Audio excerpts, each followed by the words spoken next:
Hi, Rolling 20s fans. This is V, and I'm here to talk to you today about a new sponsor for our show, Casey's Irish Pub. This is an honest-to-God Boston or Chicago-style Irish pub located in downtown Los Angeles. They serve cooked food, 11 kinds of beer, and 49 different Irish whiskeys from 3 different distilleries. What does that mean?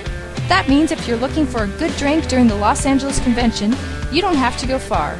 If you're headed to LA for E3, Kamikaze, Anime Expo, the Los Angeles Car Show, or one of the hundreds of events happening near the Staples Center, then a good meal and a glass of Guinness is just a short walk away. Jeremy, the loud guy who won't shut up when we do our podcast, actually ate there during the last Anime Expo, and this is what he had to say. I went down to Casey's Pub looking for a place to bring people for a good night of food and found it when I was driving on my way to the Los Angeles Convention Center. We went back, and I had the best steak pot pie of my life down there. My wife had a good whiskey to sip, and 8 of us had fun talking and eating in a place that looked like it belonged in a movie. Casey's is just a couple of blocks from the Westin Bonaventure. That means it's close to one of the Anime Expo's shuttle stops. We're even hosting a photo shoot there during the 2014 Anime Expo.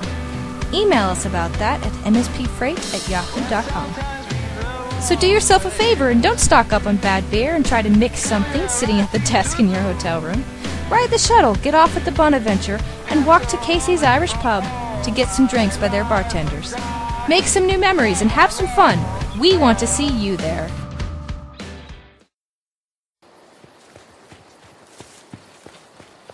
Corellia, I managed to get the 11th eye. Let's get out of here. Would that it were that simple, Noctis. Put the amulet down and step back 3 paces. The Legion is coming. We must go. You have been compromised. The poison enslaves your mind. It's true, Noctis. You're beginning to feel lightheaded. Corellia, don't worry. I'm just a little lightheaded, that's all. Our true friend Noctis would know that the 11th eye is too important to leave to chance. What, are you going to attack me? You forced my hand. Am I still in control of my actions? Have I told you what to do yet? I'm not one of them, Corellia. Not yet. Oh, shit. What'd I miss? Are we about to fuck up Noctis? What? No. We will if we must, for the good of the Noctis we once called friend. Your friend Noctis stands before you. Okay, I shoot him in the face. What? What? You've gone rogue. Biff's got to take you down. Evan, I shoot Noctis in the face. Well, we don't want to kill him. No? Oh. Okay, fair enough, yeah. I shoot him in the dick. Christ. Sure you can hit a target that small?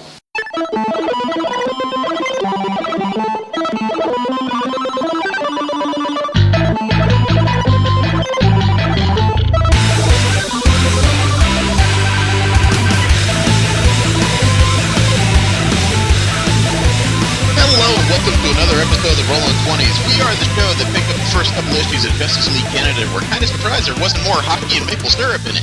I am Jeremy. Steve. Jesse. And V. Remember, you can subscribe to this show and several others in the MSP library at missionstarpodcast.com. You can subscribe to us on iTunes, on Stitcher. Like us on Facebook. Follow us on Twitter at the Rolling 20s. You can send me any fan mail, suggestions for the show, or hate mail at mspfreight@yahoo.com. The clip you heard before the show was a web series known as LARP or LARP 101. You can find it on youtube.com. And the music you heard prior to the show is by Machine Supremacy. You can find most of their discography for free download at machinesupremacy.com, as well as their latest couple of albums on iTunes. It's just broken.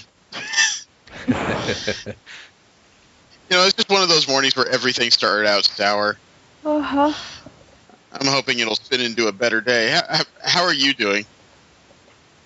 I'm reasonably tired. You said you were up late. Why were you up late? Well, no, you said you went to bed early for you, but that's still probably relatively late to most people. Ish. 12:10. Okay, so if it wasn't for the time zone difference, you would have went to bed about 40 minutes before I did. Okay. Yeah, I don't know. I just have been waking up late this entire week. But you're also in Texas, which means you got 2 hours more sleep than I did. Math! Too much how about sleep. I'm tired from too much sleep. How about the males in the room? How are you doing? I'm available. I'm not looking for a Are you date. a I was date? asking how you're doing. I don't even want to say anything after that. I am tired, so I am a bit crazy right now. Okay, so Jesse brings out the knives when he doesn't sleep late enough. That's good to know.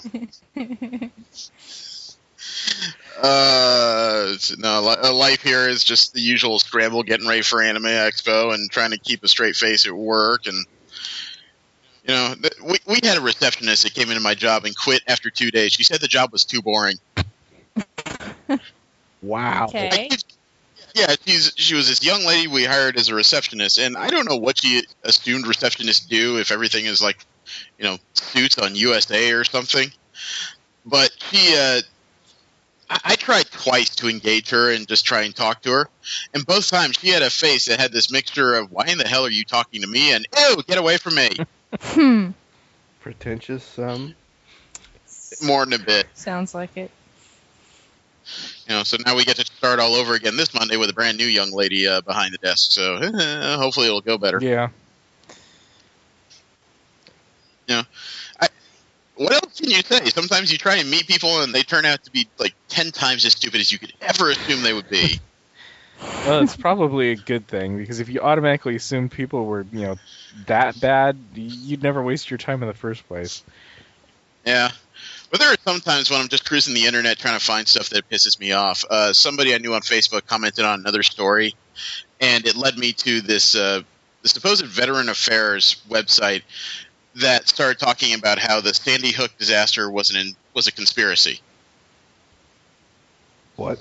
The shooting of several elementary schoolers was just a conspiracy and a hoax by the government to enact gun laws and all this nonsense. That's ridiculous. I mean, I'm not going to say the government doesn't do conspiracy whatevers, because maybe they do, but they wouldn't do something like that. Yeah. And I was just trying to think, maybe it's just one lone nut job on their site. What other stories has he written? So the next story I click on is how 9/11 was predicted in all these TV shows like The Lone Gunman and The Simpsons. And how on June 20th... Yeah. Simpsons did it. Yeah, they pointed out like 20 shows where the symbology of 9/11 occurs. And then they talk about this other fictional story that talks about like multiple bombings across America on June 22nd of this year. I'm flipping through it just going, okay, so you are absolutely fucking nuts. So all of a sudden I'm thinking, June 22nd, when it's only about a week away. See what occurs. It's just stuff like that is so far off base. And the guy decided to promote his Sandy Hook conspiracy theory by interviewing one guy who worked himself up from a janitor to be a vice principal in the California public school system. And somebody that graduated from the California public school system, I don't think there's much to be said about that. It doesn't say necessarily what school district he was in. For all I know, he was up in Eureka, where only the janitors can be, principals, because they can't afford much else. So it was a strange way to start my morning, for sure. This week we're going to discuss the first issues of the current volume of the New Warriors, which is kind of an Avengers offshoot in Marvel. But before we get into that, we have our usual fun that we have in our Kickstarter corner. The first one is one that finished. Foam swords with electronic scoring, known as Sabertron. It's being done by Level Up of Austin, Texas. This one actually ended 21 hours ago. It ended on, what would that be, June 14th. Yeah, okay, that would be June 14th. It had 1,318 backers. The goal to get this started was $50,000. Their final tally was $233,852. Nice. It's so heartening to know that friends will buy toys just to beat the shit out of each other. I think that just, kind of stands to reason. Indeed. Doesn't that go with the old joke, is that you always hate your friends the most because you will walk by a bunch of strangers just going, that tastes terrible. As soon as you walk by a friend with the same thing, you go, that tastes terrible. Here, try this. Yeah. Most times you don't even add the little... You're just like, here, try this. Friends of to share their misery. But it's a fun idea, and this is, Honestly, this is the kind of thing I would almost expect if there was an organized LARP company. They would buy 100 of these, because this could tell them a lot. You know what I mean? Mm-hmm. It might break the flow of combat when you have a bunch of people dressed up in medieval armor, and every once in a while across the battlefield you hear beep. Beep. But at the very least, it's a fun idea, and I almost wish I had 150 to drop on a pair of these just so I could give them to my kids. Every once in a while when they're fighting, I just hear beeping from the top floor of the house and go, "Stop it! Stop beating up on your brother! He's two." But hopefully I'll meet somebody that has one of these, because I'm curious. We also have Strong Female Protagonist, Book 1 by Molly Ostring of Brooklyn, New York. She has a web series called Strong Female Protagonist about a superhero, but it mainly has to do with her alter ego and home life, about how she balances a job and social life while trying to fight crime and save people from burning buildings and shite. This project is to turn her web series into a graphic novel. She has 3 days to go. This ends on June 19th, this Thursday. Has 1,540 backers. The goal is $8,000. She currently has $49,224. She's hit 4 out of her 7 stretch goals already. Nice. Now, I have not read this series myself. It was just one of those Kickstarters that stuck itself out because I did a search of comic books. But at the same time, freaking good on her for getting this far. Uh-huh. And goodness knows there's so many people that try and do strange things like start gaming centers in Kentucky that never really get started. Well, it's true. Yeah. Our next Kickstarter is one I wanted to put money on, but I honestly forgot it was happening, and that's Project Bazooka. It's epic cosplay photography by Big White Bazooka Photography of Glendale, California. Big White Bazooka sounds like somebody's porn name. Yeah, I can see that. But the idea was to use photography for creative storytelling to elevate the lifestyles of cosplay. Still not 100% sure what that means. It appears that he has one page, maybe a 2-page spread that's supposed to have Yaya Han that makes you want to instinctively burn the book, but that's my problem. But this one ended 4 days ago, so that would have been June 11th. They had 460 backers at the end. The goal was $7,500 to create this book. Well, too bad for him, because now he has $20,725 to make something bigger. He had a stretch goal at $18,000 where he's going to send everybody a commemorative postcard that has one of the scissor blades from Kill la Kill on it. Okay. But, hey, he gets to make the book, and this is a fully funded project. I admit, I'm in a hurry sometimes when I go through these things, and I don't see anything here necessarily about what kind of budget he needed to put everything together. I'm wondering if the $7,500, the initial goal, was just for printing costs and he already took the pictures, or if some of this was to gather a few individuals together for a photo shoot. It would have been nice to know. Oh, wait, here it is.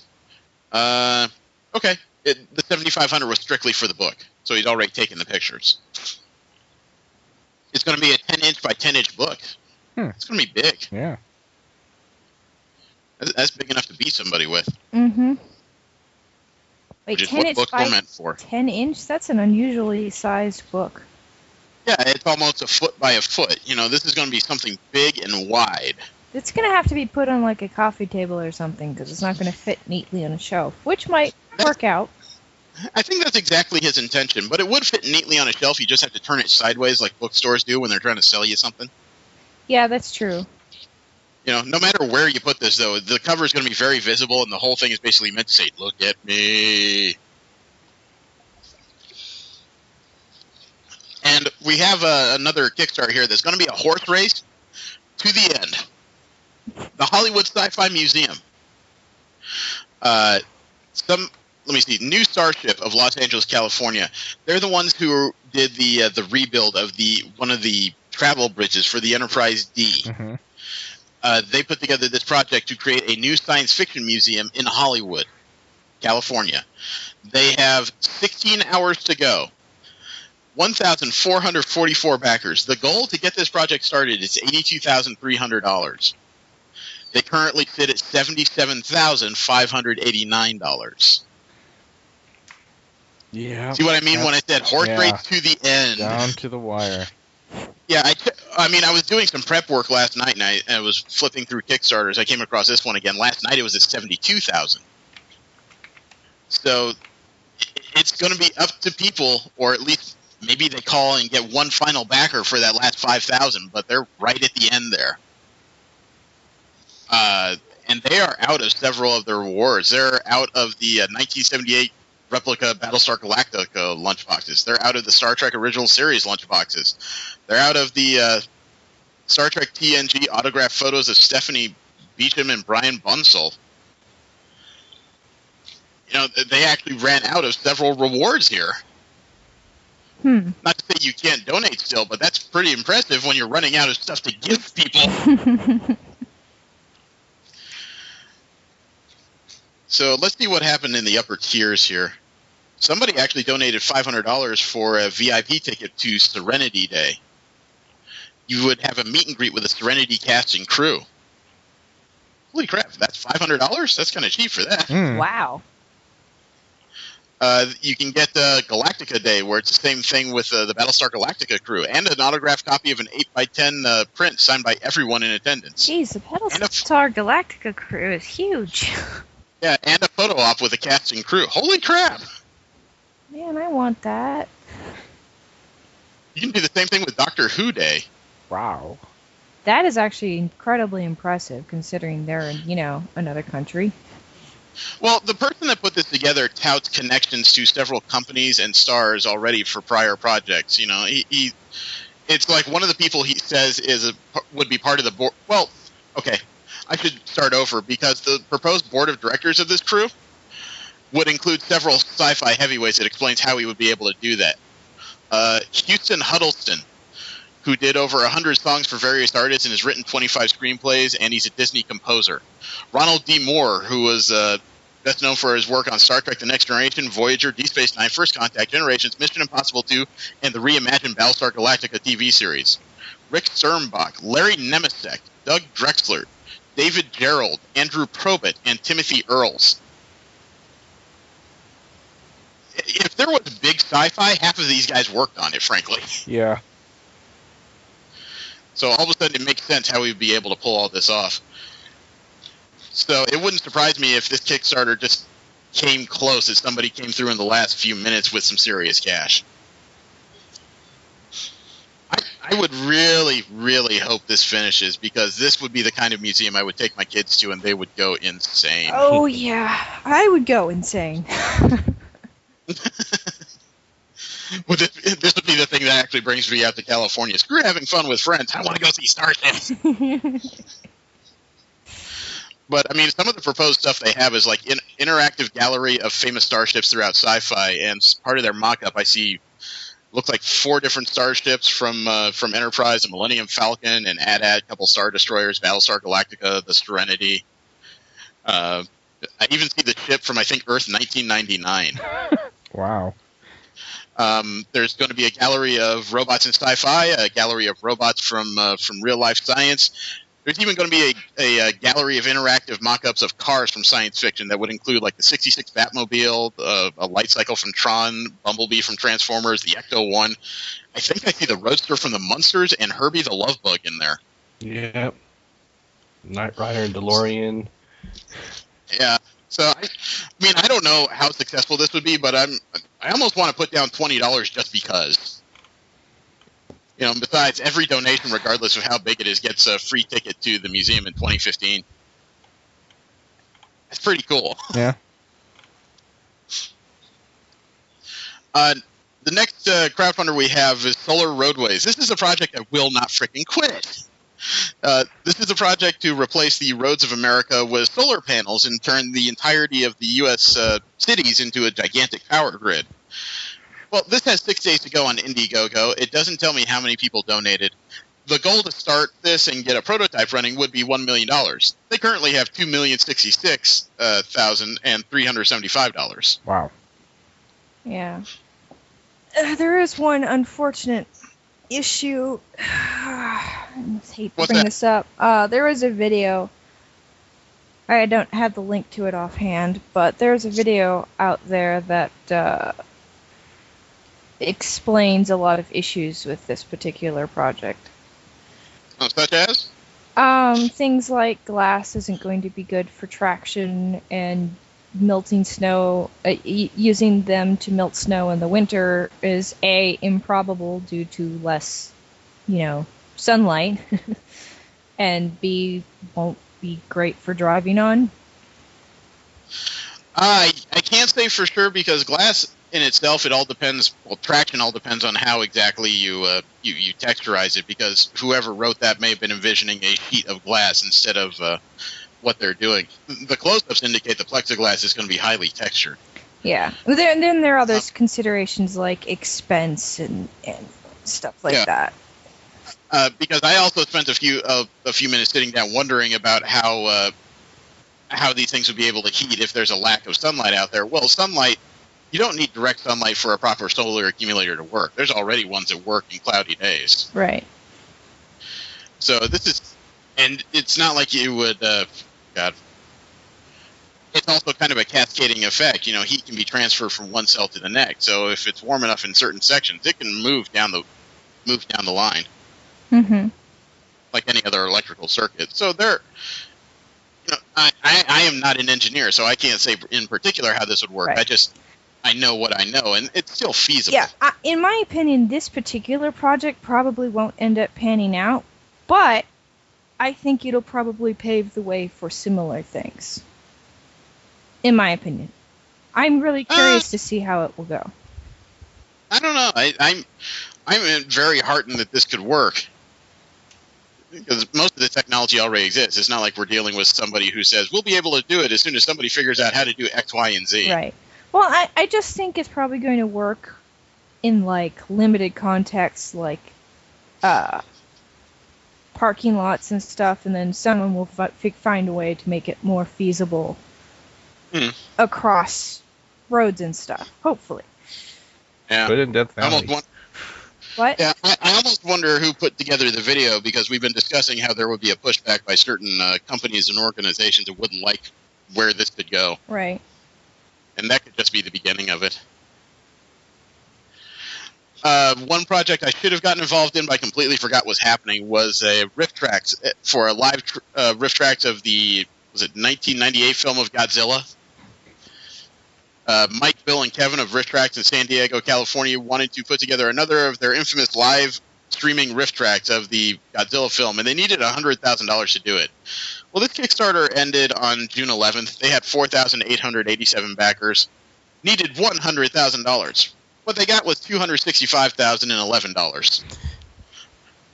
So that means that not only will they do Godzilla, but they now have enough money to purchase the rights of Anaconda. Nice. So they're back on track.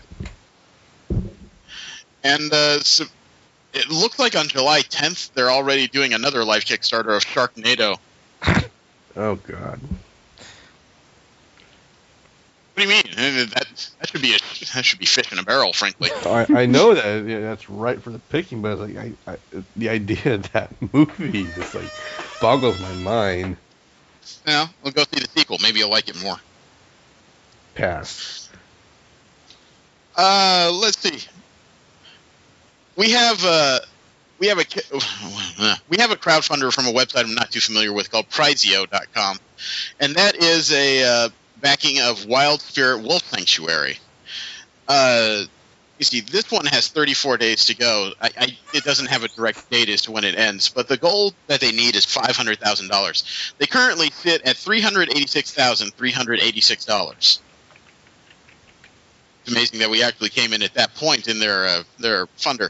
You may be asking, why would this be of interest? Well, it's because George R.R. Martin has actually offered a few of the prizes in the upper tiers of this crowdfunder. See, for $7,500, you can get George R.R. Martin's hat. For another $7,500, you can get a pair of tickets to the season 5 premiere of Game of Thrones. At $15,000, you can actually have breakfast with this man, which almost sounds frightening. At $20,000, you can get a Comic-Con experience with George R.R. Martin. They just added this. If you donate $20,000 to this, you will go to Comic-Con with him. Talk about unique. Yeah. And there's 2 rewards at $20,000. Well, you will appear in a novel of George R. R. Martin. 0 life expectancy. I do think that sounds like fun. What, being written into a book and slaughtered? Like Sarah Michelle Gellar, I would like to have the most gory death possible. I almost want to ask what David Boreanaz did to Sarah Michelle Gellar. No, she's just odd duck. Oh, okay.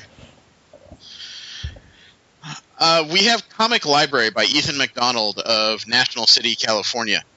He would like to put together a library of comic books, a literal library. You could sit down and read things. This project has 36 days to go. It ends on July 21st, 2014. Currently has 4 backers. The goal is $175,000. He has $17. Ouch. That's the exact same amount he had last week. He wants to put this library in San Diego where Comic-Con happens, which is all well in theory and everything. But as we discussed, there is now, I think, at least 3 different digital distributors of comic books. Yeah. I mean, I know there's at least Comixology, and then there's one other I'm sure of. There may be a third out there. So if you pay a monthly subscription, you have a comic book library. Am I correct or incorrect in that? No, that's pretty well explains it. Yeah. So why would you need a brick and mortar facility at that point? Because you're even old-fashioned? Even Marvel these days will offer specials on their website where you can buy past issues digitally for 99 cents a copy. You know, a whole series. So it may cost you $100 to get the entirety of a series, but at the same time, you got the whole thing digitally in high resolution. You can zoom in, zoom out, and all that. Mm-hmm. So, this is just one of those projects that's mistimed. Mm-hmm. A decade ago, this would have been super interesting, but right now, it's not quite what people need. But makes it sound like I'm just pissing on the man's dream, unfortunately. The last Kickstarter we have is Pale Blue. It's a 2D side-scrolling action-adventure video game that's being put together by Tinker Games of Bandung, Indonesia. Bandung, Indonesia. Bandung. That sounds disgusting. The project has 4 days to go and ends on Thursday, June 19th. It has 989 backers. The goal to start this game is $43,533. We have another horse race. The goal was $48,000 to get this started, and they currently have $43,533. They're razor close with 4 days left. I'm still not quite sure what to make of this game, because the early gifts and prototypes they have are cool to look at, but the perspective seems a little off to me. I'm having trouble trying to figure out it from one GIF if the character is walking along the floor or somehow walking at the bottom of the wall. She's punching it and it breaks. You know what I mean? So I'm not 100% certain what I'm looking at. But some of the early GIF animations are pretty cool. The designs are very interesting. I would actually like to read a manga about this character. It's kind of hard to know what else to say beyond that because art is so goddamn subjective, Yeah. I am extremely picky about art. You're extremely picky about all kinds of things, like that time I asked you out. I can just hear eyes widen, like, from all 3 of you. What the hell just happened,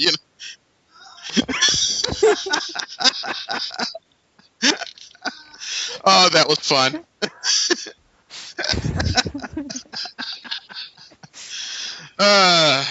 Well, from that embarrassment, we'll move on to video game news. Where did that come from, Jeremy? I don't know. It was random and fun, but you're blushing. I know it right now. A little bit. Yeah, I thought so. Okay, from there we'll move on to video game news. We can all just kind of straighten up and stop laughing for a minute. Did you guys know that somebody is selling a Guinness World Record video game collection? Yeah, I saw something on Yahoo. There's a man that has been seen on Good Morning America, CBS, Fox, NBC, the BBC, CBC, CW Networks, and several other, as having the world's largest video game collection. It's been verified by Guinness. And do you know what he's discovered? He doesn't want it anymore. He's put the entirety of the collection as one massive piece up on auction. The bidding actually ends today in 11 hours and 46 minutes, which would put it somewhere around, what, 1:30? No. About 8:30, 9 o'clock tonight. And I don't remember where specifically he is. I think he's in the east side of the U.S. But he's selling complete U.S. sets that may include import titles as well for the 3DO, Action Max, AGP X System, the Atari 5200, Atari 7800, Atari Jaguar CD, Atari Lynx, Buzz Time, Captain Power, the Game Boy Advance e-reader, the Neo Geo Pocket Color, the Nintendo Virtual Boy, Nuon, Sega CD, Sega Saturn, Sega Dreamcast, Tapwave Zodiac, TigerGame.com, TurboGrafx 16 CD, and TurboGrafx 16 Super CD. He also has near-complete sets of video games for the Bally Videocade, Cougar Boy, Fairchild VES Channel F, the Game Wave, Gizmondo, Halcyon Interactive, Laser Active, Magnavox Odyssey 2, NEC PC FX, the N-Gage, Sega 32X, Supervision, Vectrex, and Zavix. And he also has a ton of games for other systems, including Commodore 64s. He is selling all this. The current bid, if you want to, the current bid is $750,250. The next bid, you have to bid $750,500. Crack open your piggy banks, guys. I feel froggy. Mm-hmm. No, but I mean, this is serious. You would actually own the world's largest video game collection as soon as you win the auction. Well, as soon as you take delivery, I should say. This man has an impressive library.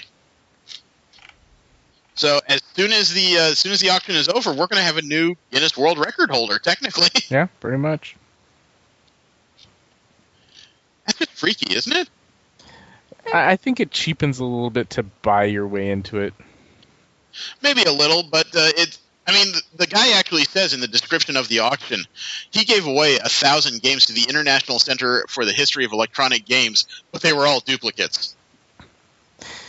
Wow. 1,000 just in duplicates. I want to know where this guy works. Because he has done what it would take other people like several lifetimes to do. Yeah, it makes me wonder if he does work, or if he just, kind of got it. No, I mean, to own that much stuff, either you are an expert at the quarter bin, or, you have a decent job and you're just mail ordering stuff as you're doing other things. And looking at the guy, he's not what you would expect from somebody that owns these things. He's relatively average as far as human build. He looks like he does other things with his time besides video games, whereas the rest of us, we have a little trouble rolling out of the chair. And it's interesting. I just want to know a bit more about this guy, frankly. So I almost wonder who's going to buy this thing and what he's going to do with his time once he has, even after the auction closes, probably about $600,000 to $700,000 just in profits. Although it's amazing to see a guy who just finally says, you know what, this hobby isn't for me anymore. And half the guys that do that, they throw it away. No, he's just going to sell his shit. So, hey, I wonder what he's going to do with his time now. Make himself a man cave out of that basement he just opened up. Well, I mean, that's the kind of guy that if you say, I bet you live in your mom's basement, it's like, yeah, and you'd be jealous of my fucking basement.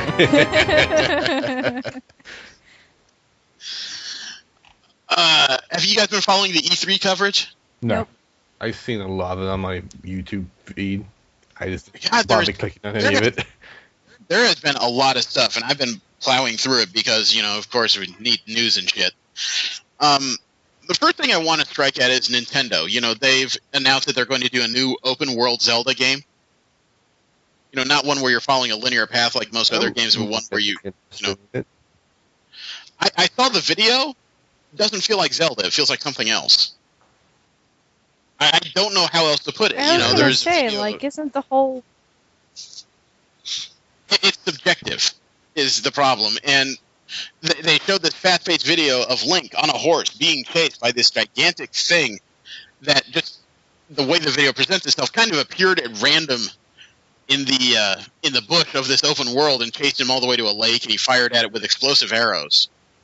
It all seemed, how can I best put this?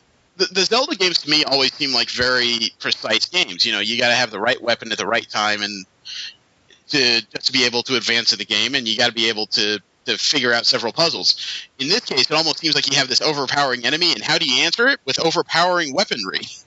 Mm-hmm. It could just be a cinematic. Maybe it's all drama and everything, but sitting down and watching it, it's not what I've come to expect. Well, that could be a good thing. It could be a bad thing. I was utterly unconvinced when they came out with Ocarina of Time because that was so different from a departure from all the other Zelda games, and I enjoyed the hell out of that one. I hated Majora's Mask, but... Well, Ocarina of Time did look like a Zelda game to me. It's just a different perspective. In this case, the video they presented was just way outside what I would ever think of Zelda. But Nintendo announced something that a lot of people are saying, it's a game changer, it's a game changer. To that, I don't understand what you're talking about, because they've announced what they call amiibos. Oh. Yeah, which is a takeoff of the word amigo. They're little toy figurines you can buy of various Nintendo heroes and, I don't know about villains, but just from across the spectrum of different games. What you do is you take these toys and you tap them to your Wii U controller or your 3DS, and it adds the pixelated version of this character as a playable character in whatever game is compatible with it. So I don't know why people are calling it a game changer, because you already have like Disney Infinity and these Skylanders things that do the exact same thing. Right. Nintendo just bought themselves into the collectible market. If you're not already a Nintendo fan, what the fuck do you care? Well, from what I also heard, it's more like match like that and a bit of like Tamagotchi or Digimon kind of thing, where your take of that character evolves differently from everyone else. I just, again, why do I care if I'm not already a Nintendo fan? Yeah. It's one of those things where somebody just said you can add these characters to Smash Brothers, and I'm looking at just going, there's a Mario, there's a Samus Aran, there's a Zelda. They're already in there. Yeah, well, what am I changing here? This Link throws fireballs all the time. What am I changing? So I don't get why I don't get why that's a big deal in particular. I think Nintendo's just making a big deal out of it just to drum up business. I don't know. Maybe. Well, I mean, I got a bigger kick out of the Ubisoft videos for this year, because one of the videos they showed was Assassin's Creed Unity. Ooh. I don't think anybody in this room, including myself, actually plays the game, but this might get me interested. You know how the prior Assassin's Creed games were either in like Istanbul, Italy, or revolutionary America? Mm-hmm. Unity is going to take place in one of the most chaotic points in human history ever, the French Revolution. You can actually take your character and climb Notre Dame with it.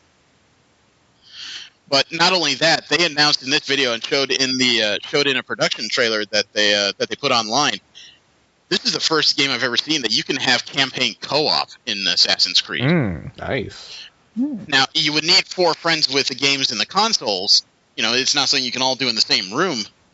But if you all have the right gear, you can actually have 4 assassins running the same mission.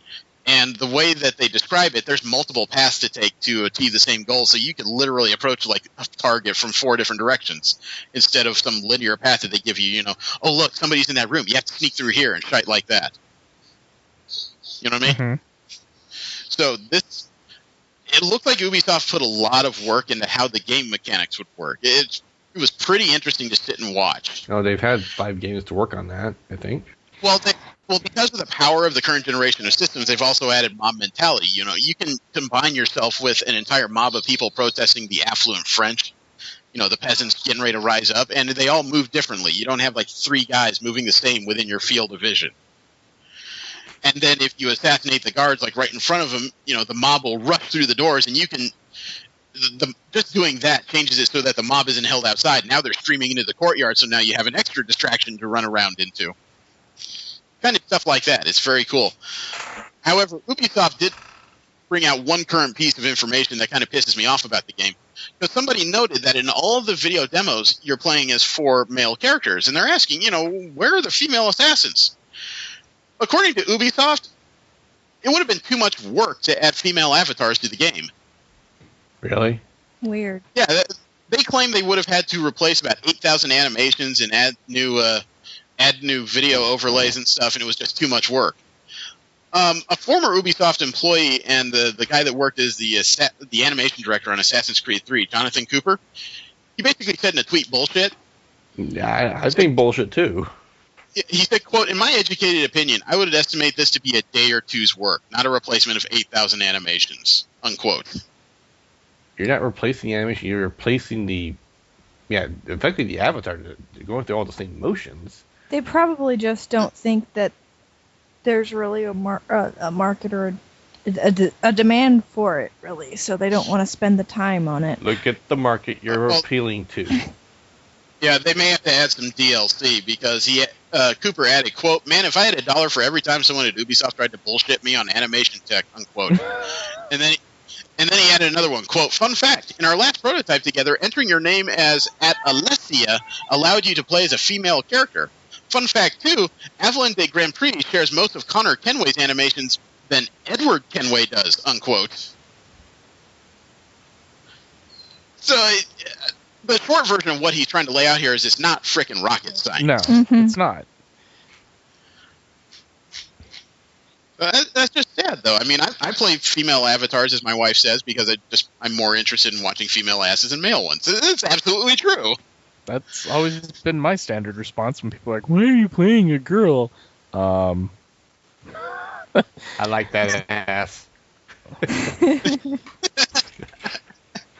Yeah, sometimes I don't play male characters just because I don't want to get distracted. Yeah. All of a sudden, I'm thinking of like Jesse's statement about I want to watch that ass. All of a sudden, with mobile games and tablets, you can tap that ass.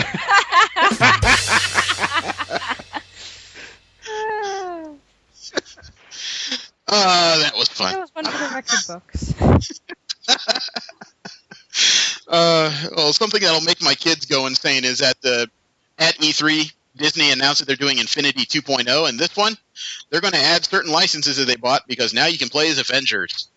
Yeah, you can add Thor, and you can add the Captain America, and you can add Hawkeye and Black Widow. Although for the beginning, the Hulk is going to be a PS3 and PS4 exclusive. You can buy that one in a special pack. But they did announce also a Spider-Man wave where you can play as Nova, Iron Fist, Venom, Spider-Man, or Nick Fury. Cool. So they're actually expanding the game. Next thing you know, Infinity 3.0, you can play as Luke Skywalker and Darth Vader. Give it time. You can force choke the shit out of somebody. They also released a video of Batmobile Battle Mode gameplay. Huh? You guys want to see that? Sure. At E3, they released a video, with the latest Batman Arkham Knight. You can actually drive the Batmobile instead of just stare at it, sitting sideways, or run over Bane with it for the 5th time. Yep, you can't run over the thugs with it, though. You can, actually. There was one guy who played it at E3. He ran over 3 people. Yep, they still got back up. Yeah. Well, somebody said that this is probably the most sociopathic Batman ever because you can do combo moves with the Batmobile. You can knock somebody up in the air and the Batmobile either guns them down or missiles them out of the sky. You can run over people with the Batmobile, dangle them off buildings and stuff. What else is there to say about it, Wow, whoever made the opening part of the cinematic likes Iron Man a lot. Well, I mean, it looks like the opening video is Batman putting on his New 52 style armor right in the Wayne. Yeah, it looked like you're in Wayne Towers to start off with. Because I don't know if Batman would spend all that time to put that in Lucius Fox's office. What makes you think Batman will put that there? I mean, Lucius Fox did it for him. Well, where the hell do you think he did it? The maintenance closet? All of a sudden the door opens and you hear, heal.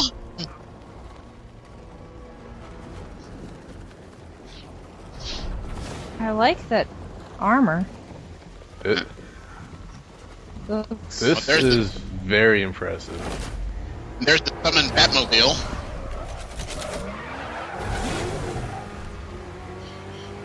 You'd almost wonder if every once in a while things get too heavy and you're being followed by cops. Or if some rookie just said, look, there goes Batman. He's in his sort of collar. I'll get a promotion for this. My God, you can drive anywhere in this thing. It looks like you're tearing up concrete in certain sections. Yeah.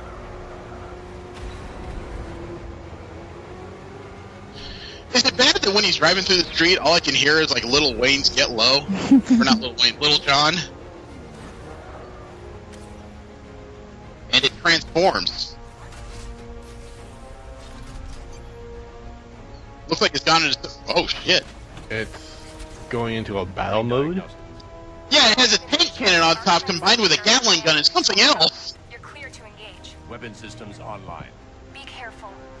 What the Are we blue just hell? going to, like, Dark Knight territory here? No, I think we've gone into Transformers territory here. I almost expect Bumblebee to run across him. Holy crap, this thing can actually strafe. Wow. And it peels out. So, is he actually fighting the National Guard? Can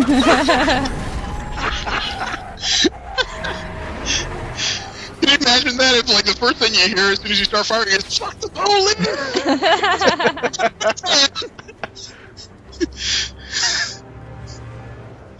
This is insane.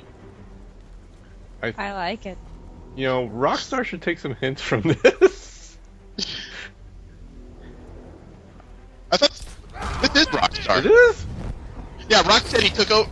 They said they were doing a trilogy of games. This is the last one that they're contractually obligated for. It's Warner Brothers who needs to take notes. Right. Yeah. 'Cause if they do any future, Warner Brothers is going to be the one in charge. Oh, look, you're back in the Iceberg Lounge. Dude, it has a targeting system? Oh, thank you. Well, I guess that's not too surprising.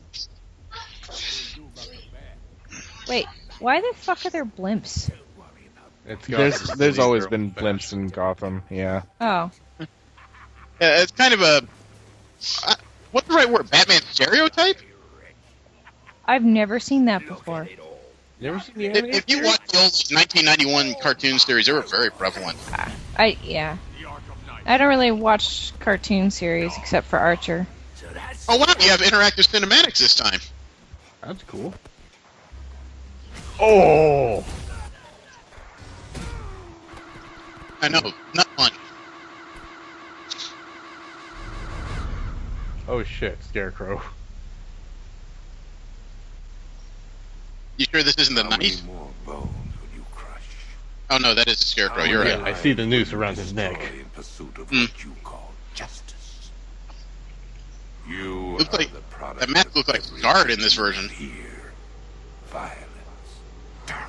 Well, it Wow, looks like the mask is like drilled into his jaw in this one. Yeah, they've added a lot of detail to him. As I drag your beloved Gotham into oblivion.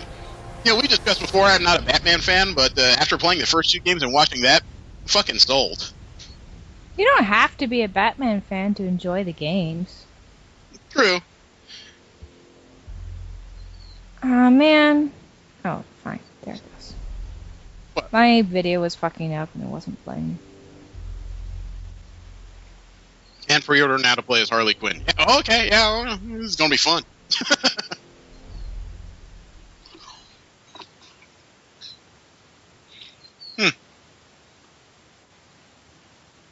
Well, further news in E3. So somebody tried out Sony's virtual reality headset, the Project Morpheus, and they said it's absolutely amazing.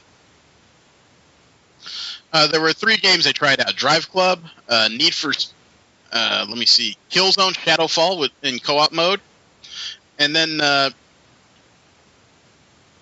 I'm sorry, that's not what they tried. They were using a couple PlayStation Move controllers, and they were moving around in a medieval courtyard, hitting a dummy with a sword. It apparently was very reactive, and that's good to hear. They also had another one that, using a VR headset, they were put in what's called the Deep. They were in a shark cage with an aggressive shark bantering, bashing around the cage trying to get at him. Yeah, I wouldn't if play you're that game. phobic, that's a fucking nightmare. You imagine putting that on, and the next thing you hear is, okay, you're going to try our new game, Jaws. You're going to what now?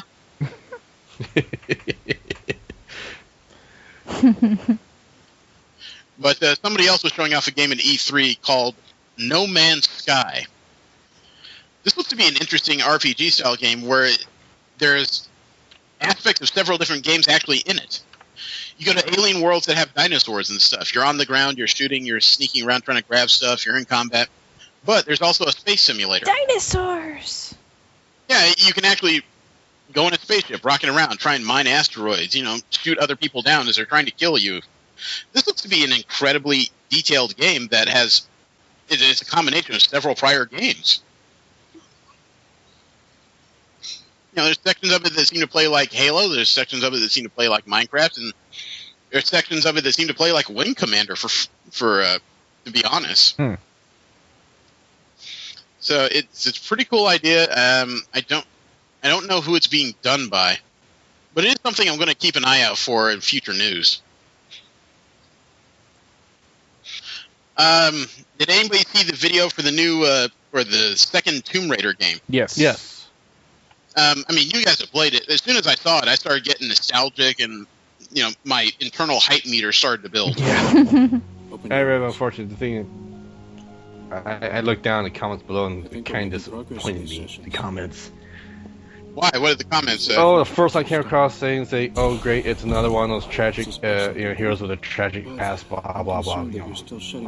So complaining about something that's been overdone or overdone across God knows how many. Like the original Lara Croft didn't have a tragic past with her parents dying while she was young and being raised by her fucking butler. She was Batman, for crying out loud. I know. It's like I look at it, it's like, God, people, you're stupid. Get over it. It may not be original, but it's still interesting. Yeah, I liked the latest Tomb Raider game quite a lot. Yeah, I found me it too. really fun.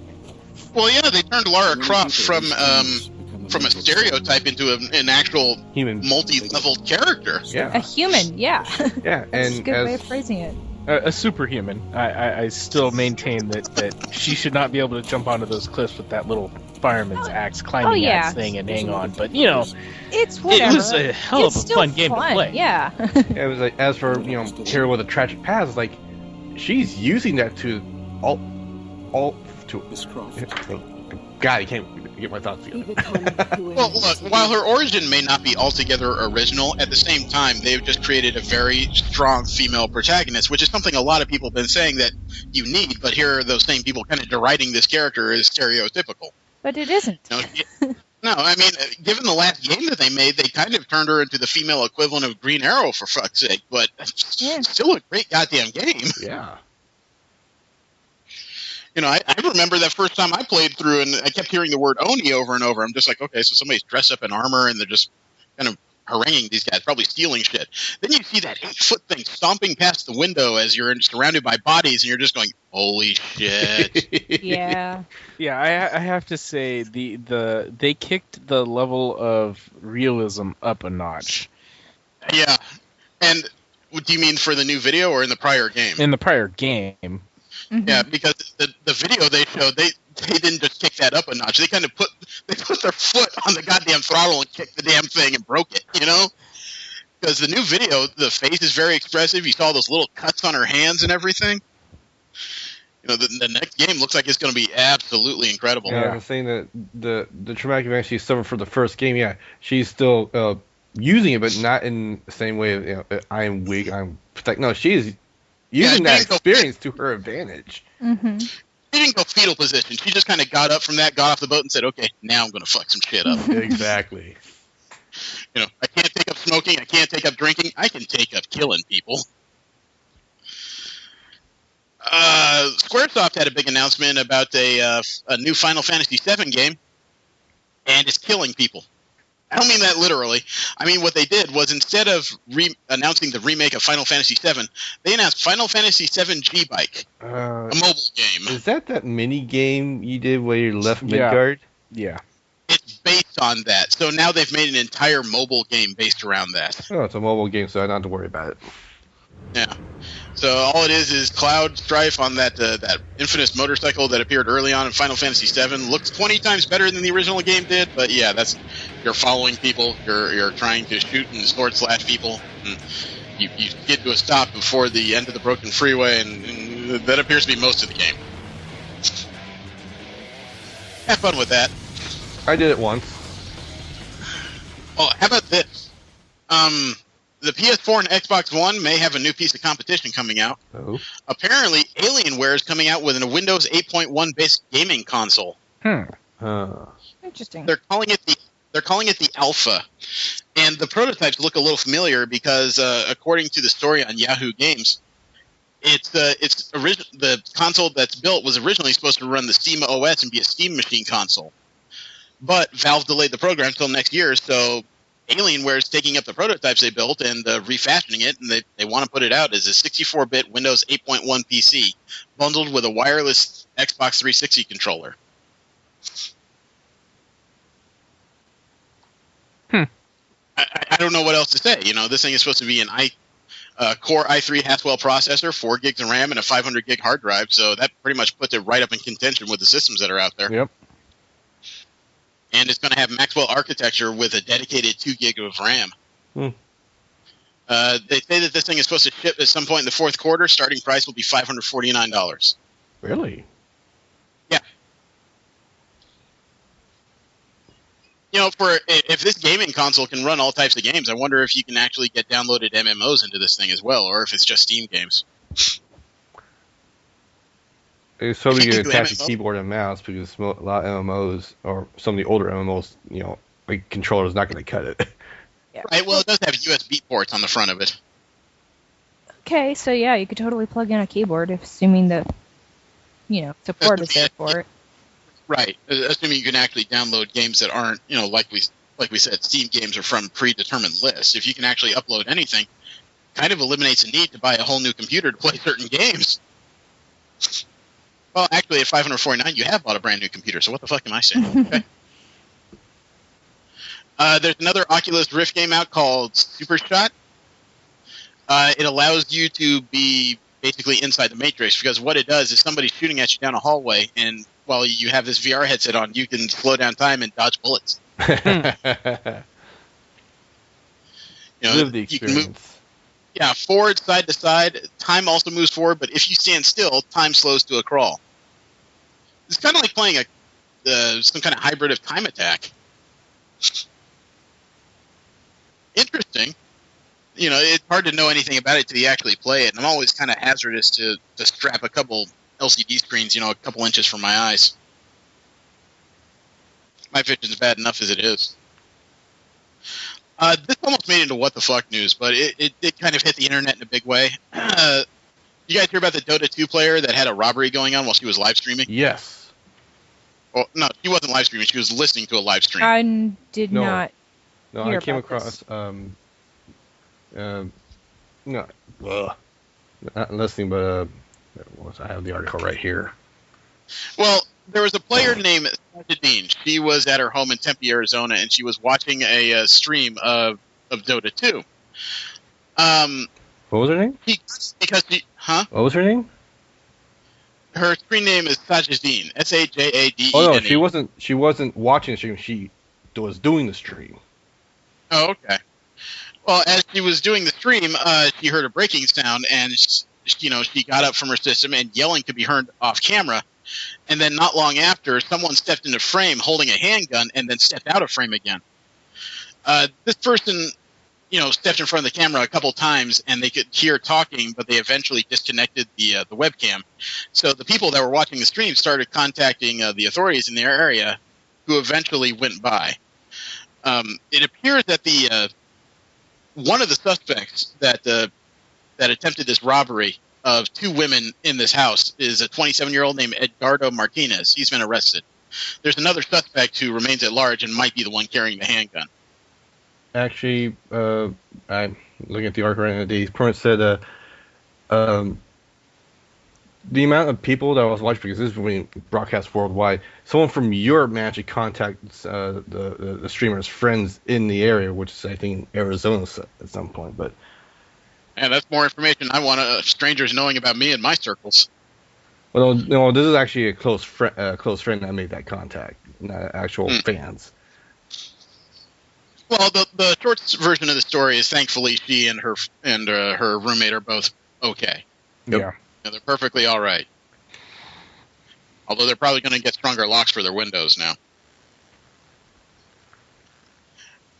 From there, we'll move into Marvel Media News, which is the news about Marvel projects that don't happen on the comic book page. There's actually images of the regarding Days of Futures Past. The designs we saw in that movie were not the final designs of the Sentinels that appeared. There were some earlier designs that were more robotic, larger, and closer to what you would see in the comic books. I don't know which of these would be better, frankly. Well, I sent you guys a link so you could take a look. Most of the designs are much more mechanical than what we saw, and definitely implied as very large. The faces are very close to the comic book, but the rest of it looks like, I don't know, it actually looks like something that would come from Michael Bay's Cybertron. It does. I don't know how else to really put that. It's not to say they're bad designs, it's just, given the aesthetic of the movies that Fox has put together so far, I don't know if the original designs would have fit into that concept. No, it would have been looked too cartoony. So, I mean, there was the one that's, I think the one that's supposed to be the different version of the Future Sentinels that transforms into a wheel or something. But, we got what we got. I'm not sorry about it. Nah. Big Hero 6, the project that's a combination of Marvel properties and Pixar, they've gotten a new poster. It looked like it's probably going to be found across the country in the next couple months here. It's a very simple poster. It is... It's just what appears to be the legs of the robot in the armor flying away, and another pair of legs that I'm going to assume is his creator barely hanging on for dear life. I sent you guys a link to that too. The movie opens up on November. Yeah, the movie opens up on November 7th. This is a movie that's based on the Big Hero 6, which centers around a young boy named Hero and his robot sidekick Baymax. And he meets other heroes in the fictional city of San Francisco who have gotten together to stop something. One of the heroes I forgot about, she apparently has a dimensional pocket in her purse. How Japanese is that? Hammerspace. Yeah. She apparently pulls out all kinds of gear in that one. It's a nanotechnology-based power purse. Goodness. There's been a new poster released for Guardians of the Galaxy. And this one has Rocket and Groot. And given everything we've seen already, it's not anything you haven't really seen before from the promos of a small raccoon with a rifle standing on the shoulders of a tree. Environmentalist. Peter's new ad campaign. Stay out of the forest or they'll fucking kill you. This is probably the biggest piece of Marvel media news that hit all week. The Daredevil project, the Netflix series. Mm-hmm. Oh, yeah. Remember how they cast Charlie Cox as Daredevil? Well, now they've cast the Kingpin. Wilson Fisk is going to be played by Vincent D'Onofrio. Never heard of him. Men in Black. You ever watched it? Yeah. The guy who played the Roach. Oh, okay. He's also been a long-standing character on one of the Law and Orders. I think it's Criminal Intent. Yeah, I would have to be. Yeah, he played the slightly autistic, lead detective on that one. And it's also kind of ironic because Vincent D'Onofrio has played Thor before. Anyone remember what movie that occurred in? Nope. Oh. Adventures in Babysitting? Adventures in Babysitting, yes. Oh, God. Yeah. That's the only one I can think of. That was him. The odd ironies, Yeah. But he will play the Kingpin, which is an oversized mutant who has...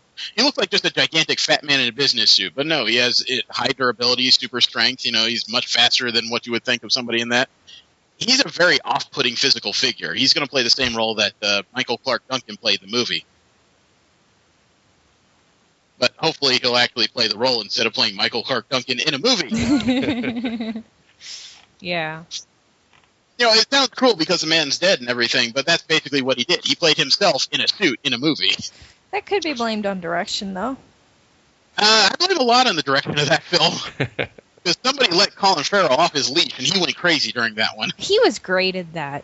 I always think he's great, but I thought he played it way too over the top, and I thought Ben Affleck tried to play it too cool. You know, you're supposed to be playing a blind lawyer, for fuck's sake, not Rico Suave. yeah, I haven't read the comics, so I don't know what they were supposed to be like. But I appreciated the character at any rate. Okay, to talk about a character that I have low. I'm sorry, I cut you off. No, I was done. Okay, well, to talk about a character I have low appreciation for is Gambit, and Channing Tatum is opening up a bit about the project where he's going to star as for Gambit for a Marvel movie. He says, quote, "I would say we're going to try something a little bit different. I don't know how exactly to explain it yet, but he's a character. He's got a serious Cajun accent. I don't know if you heard a Cajun accent, but we're going to have some subtleties sometimes, but he's almost a Jedi mind trick thing that I want to try, wherein he speaks patois, and I'm going to have to learn patois, which is going to be hard, but we'll see," unquote. I think the guys just fallen in love with the accent. It sounds like it. You know, I would argue that you could play Gambit without the accent and still have a pretty effective character. You know, he just hasn't been one of my favorite characters. I enjoyed him a lot when he first came out, but when he started to regularly team up with the X-Men, he seemed like almost some kind of weird pseudo-stereotype of women's idea of, you know, the suave Cajun character coming straight out of New Orleans.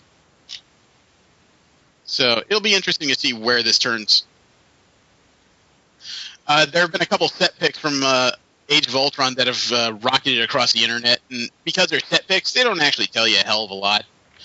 You know, a picture of Tony Stark looking like he's just wearing something and hanging out. Scarlett Johansson looks like actually it looks like stunt doubles for Scarlett Johansson and Chris Hemsworth jogging around in wigs. And there's a picture of Chris Evans in a Captain America costume being walked under an umbrella to the set. So they're at least working. The last bit of Marvel media news is that writer-director James Gunn talked to Entertainment Weekly about Guardians of the Galaxy. And he said, quote, "We're definitely connected to Avengers 3, unquote." Huh. He didn't elaborate any further than that. He said that they are definitely connected to Avengers 3, so that's leading some to speculate that means, okay, Avengers 3, Infinity Gauntlet, done.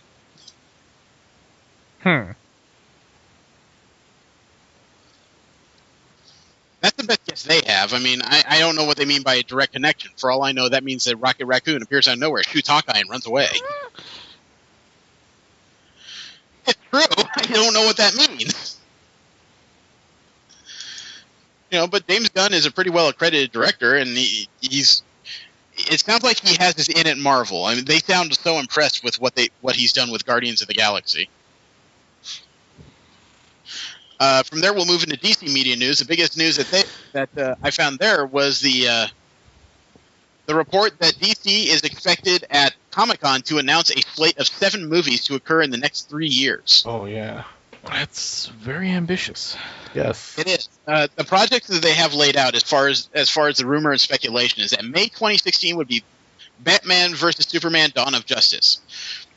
July of 2016, 2 months later, would be Shazam, the Captain Marvel movie. Christmas of 2016 is The Sandman. May of 2017 is The Justice League. July of 2017 is Wonder Woman. Christmas of 2017 is The Flash and Green Lantern. May of 2018 is The Man of Steel 2.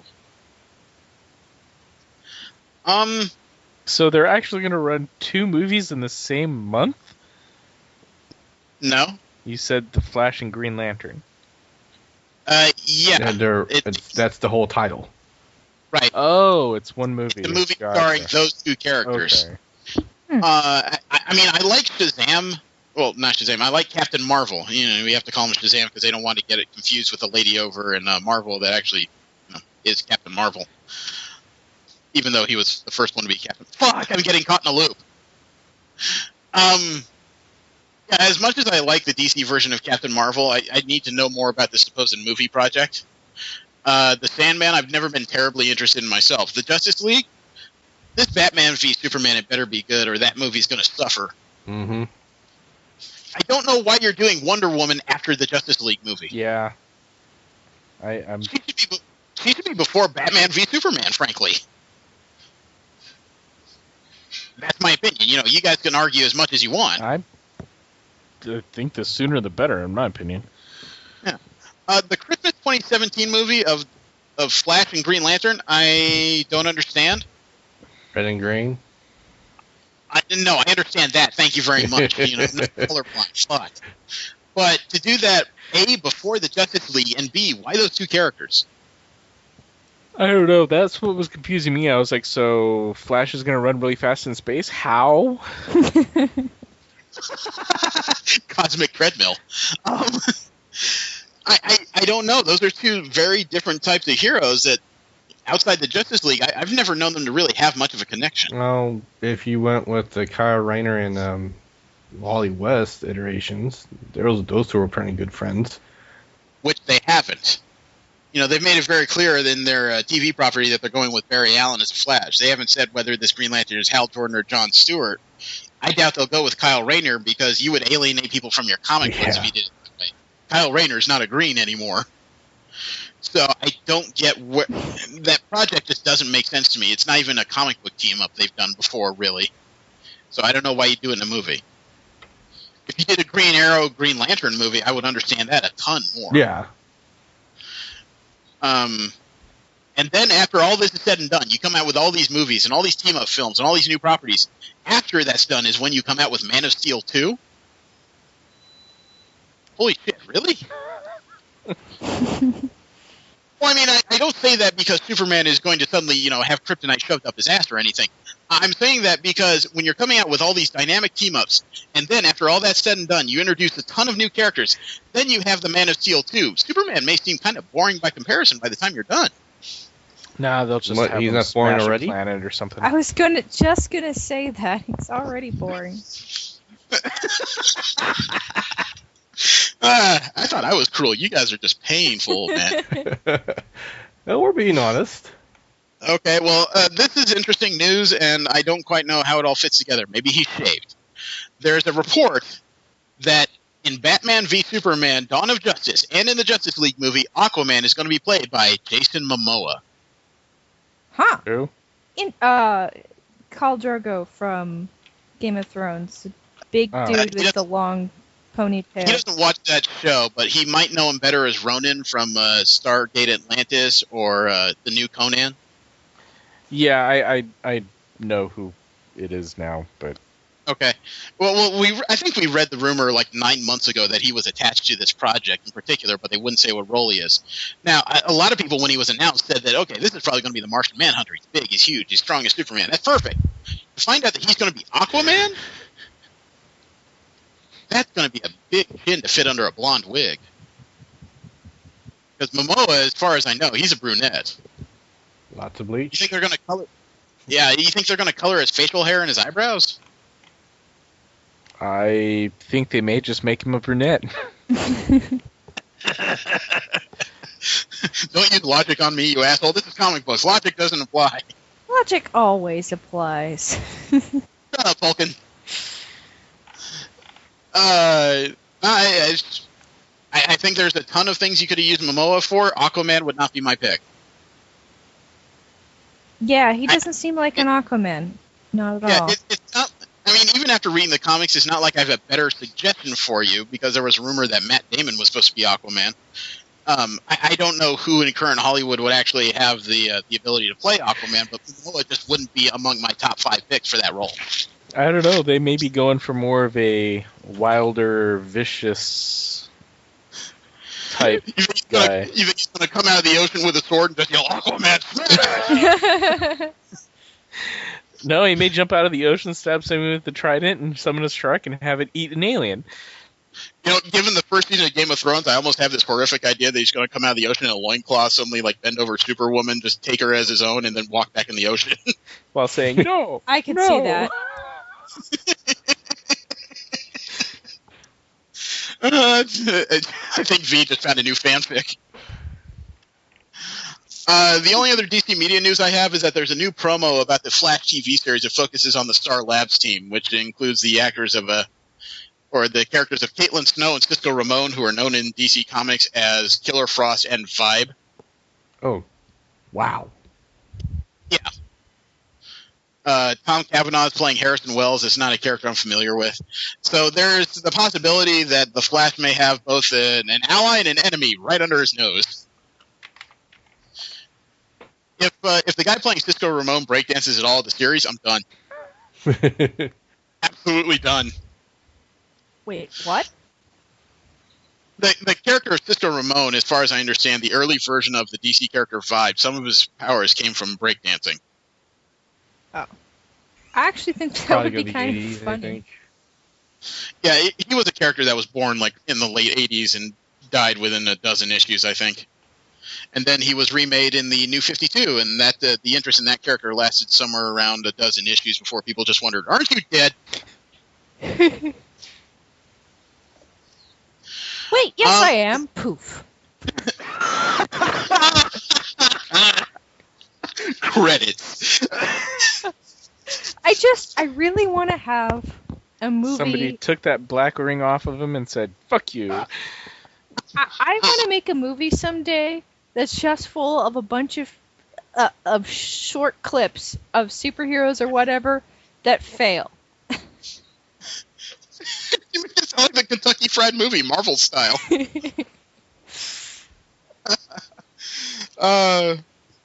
Let's see, from there we'll move into general media news. You know how everyone expected Edge of Tomorrow to just blow away the box office?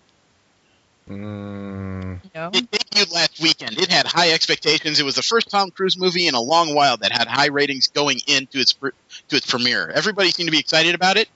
It made $26 million last weekend, which is fair, but it's not exactly hit territory. The problem is it got beat out by another movie that made $48 million that came in under the radar. I'm sure after all the movies we've seen this summer, you guys are familiar with The Fault in Our Stars. Is that a movie? Yes. No. Oh my God. They actually played a promo for it before Days of Futures Past when I went to see it. It's a movie about two teenagers with cancer who fall in love. That movie made almost twice as much in its opening weekend, the same weekend as Edge of Tomorrow. And it was made for $12 million, so technically it's already made 3 times its budget. Yeah, I think I missed most of the promos when I went to see. It just kind of amazes me that as much as a decent word have I heard about Edge of Tomorrow, which is a movie based on an anime called All You Need Is Kill, that, it was punched down by a romance movie. Sometimes romance movies are really good. Very, very rarely. I've heard that the actress who was on it is actually being approached by the different companies who are making comic book movies. They've seen her in the movie and they want her to do something for them. Interesting. Shailene Woodley. Actually, Shailene Woodley, I'm sorry, she's already been in a comic book film, but she was cut out of it. You guys remember that story? It happened a long time ago? No. She was originally cast in The Amazing Spider-Man 2 as Mary Jane Watson. Oh, right. All of her scenes hit the cutting room floor. They thought that the addition of Mary Jane in the movie was too distracting. Although apparently, the acting in the movie was too distracting. No, I mean, we've read how Amazing Spider-Man 2 has not lived up to expectations because a lot of people called it a film that's just filler and set up for the Sinister Six and whatever comes after. I don't know. So I still liked it. Yeah. Yeah. Well, it turns out they could have kept her in the movie and probably not taken away from anything. I think it would have detracted from Gwen Stacy's death. Yeah. Possibly. Is that the point where, he's crying on the clock gear and all of a sudden that's where she appears and says, "You hit the jackpot, Titan"? Boo. Oh, wow. In other general media news, people have been annoyed because the toy lines that have been announced for Star Wars Episode 7 and future projects by their new parent company, Disney, did not include Princess Leia. So there have been a few online petitions and message boards that have kind of lit up, and as a result, Disney has announced that they're going to add Princess Leia toys to its merchandise line. Big surprise. I don't know why you don't do that already. I mean, you go to Comic-Con or any comic book convention, you will find at least one Slave Leia walking around that you want digits from. Mm-hmm. So I don't know why they thought they could get away with that. But at least they listened well enough to double back. I know that Steve and Jesse don't watch Game of Thrones. V and I do. And the character of Ygritte, played by Rose Leslie, was killed off in Season 4, Episode 9, which followed the story of the books. Did you hear about how that shoot ended, V? No. It's actually a very touching story. After the shoot wrapped and they did the final scene where she dies in the arms of Jon Snow in that episode, she was suddenly surrounded by the cast and crew.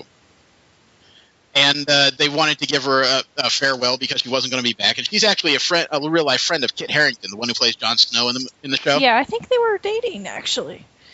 I don't know about that. He calls her a very good friend. I think they were dating for a time. I don't think they are anymore. Okay.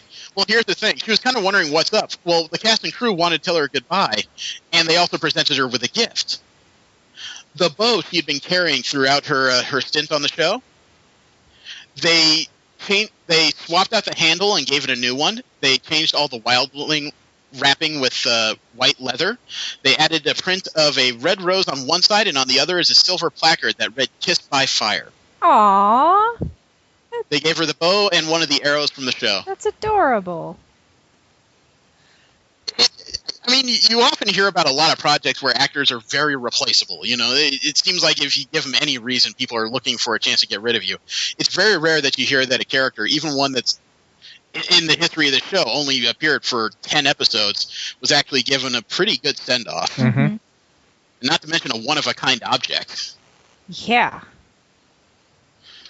So it's nice to know that the production staff and the people who are running the show actually care about the people that are working for them. Mm-hmm. And something else that's follow-up to what we've read before, Sigourney Weaver has officially been announced as returning in Avatar sequels as a different character. It's just weird. James Cameron said, quote, "Sigourney and I have a long creative history dating back to 1985 when we made Aliens. We're good friends who have always worked well together, so it just feels right that she's coming back for the Avatar sequels. Her character of Grace Augustine, as fans know, died in the first movie, so she's playing a different and in many ways more challenging character in the upcoming films. We're both looking forward to this new creative challenge, the latest chapter in our long and continuing collaboration," unquote. I've watched the movie, and I'm a fan of the movie. I understand how it's basically Last of the Mohicans in space, but I like Last of the Mohicans, so no big deal there. To me, it's like anything else. You know, Hollywood can't get very creative because we've already told a shit ton of stories. But if your execution is good, it's still an entertaining film. And I thought Cameron did a great job with Avatar, especially in 3D. I'm going to take a guess, though, that Sigourney Weaver is not playing the scientist character anymore. She's probably playing the voice of their deity, Awa. The living consciousness of their planet. That's my guess. I mean, originally I thought she was just going to be like one of the voices, the same character but dead inside this space that she could be connected to. Now it sounds like she's going to do something completely different. So that's the best guess I got. She has gone from scientist to god in James Cameron movies. Scientist to God in Primitive's world. Okay, I believe that. Yeah, Neil deGrasse Tyson would love that.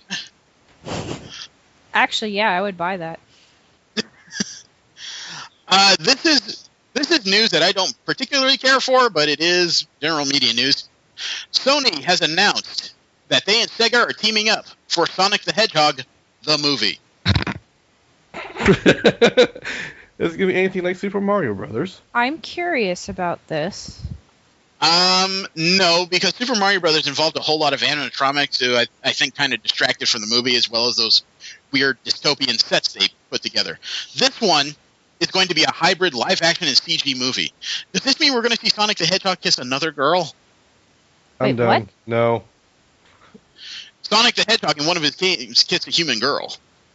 Games, animations.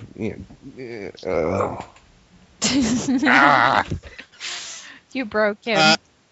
Apparently, this movie will have a Dr. Eggman being played by a human being in a suit. And Sonic's friends that have been introduced in the game's 2 decades worth of franchises will also be involved in the game. That's a lot of characters. All of a sudden, I'm reminded of like the Happy Forest friends from South Park.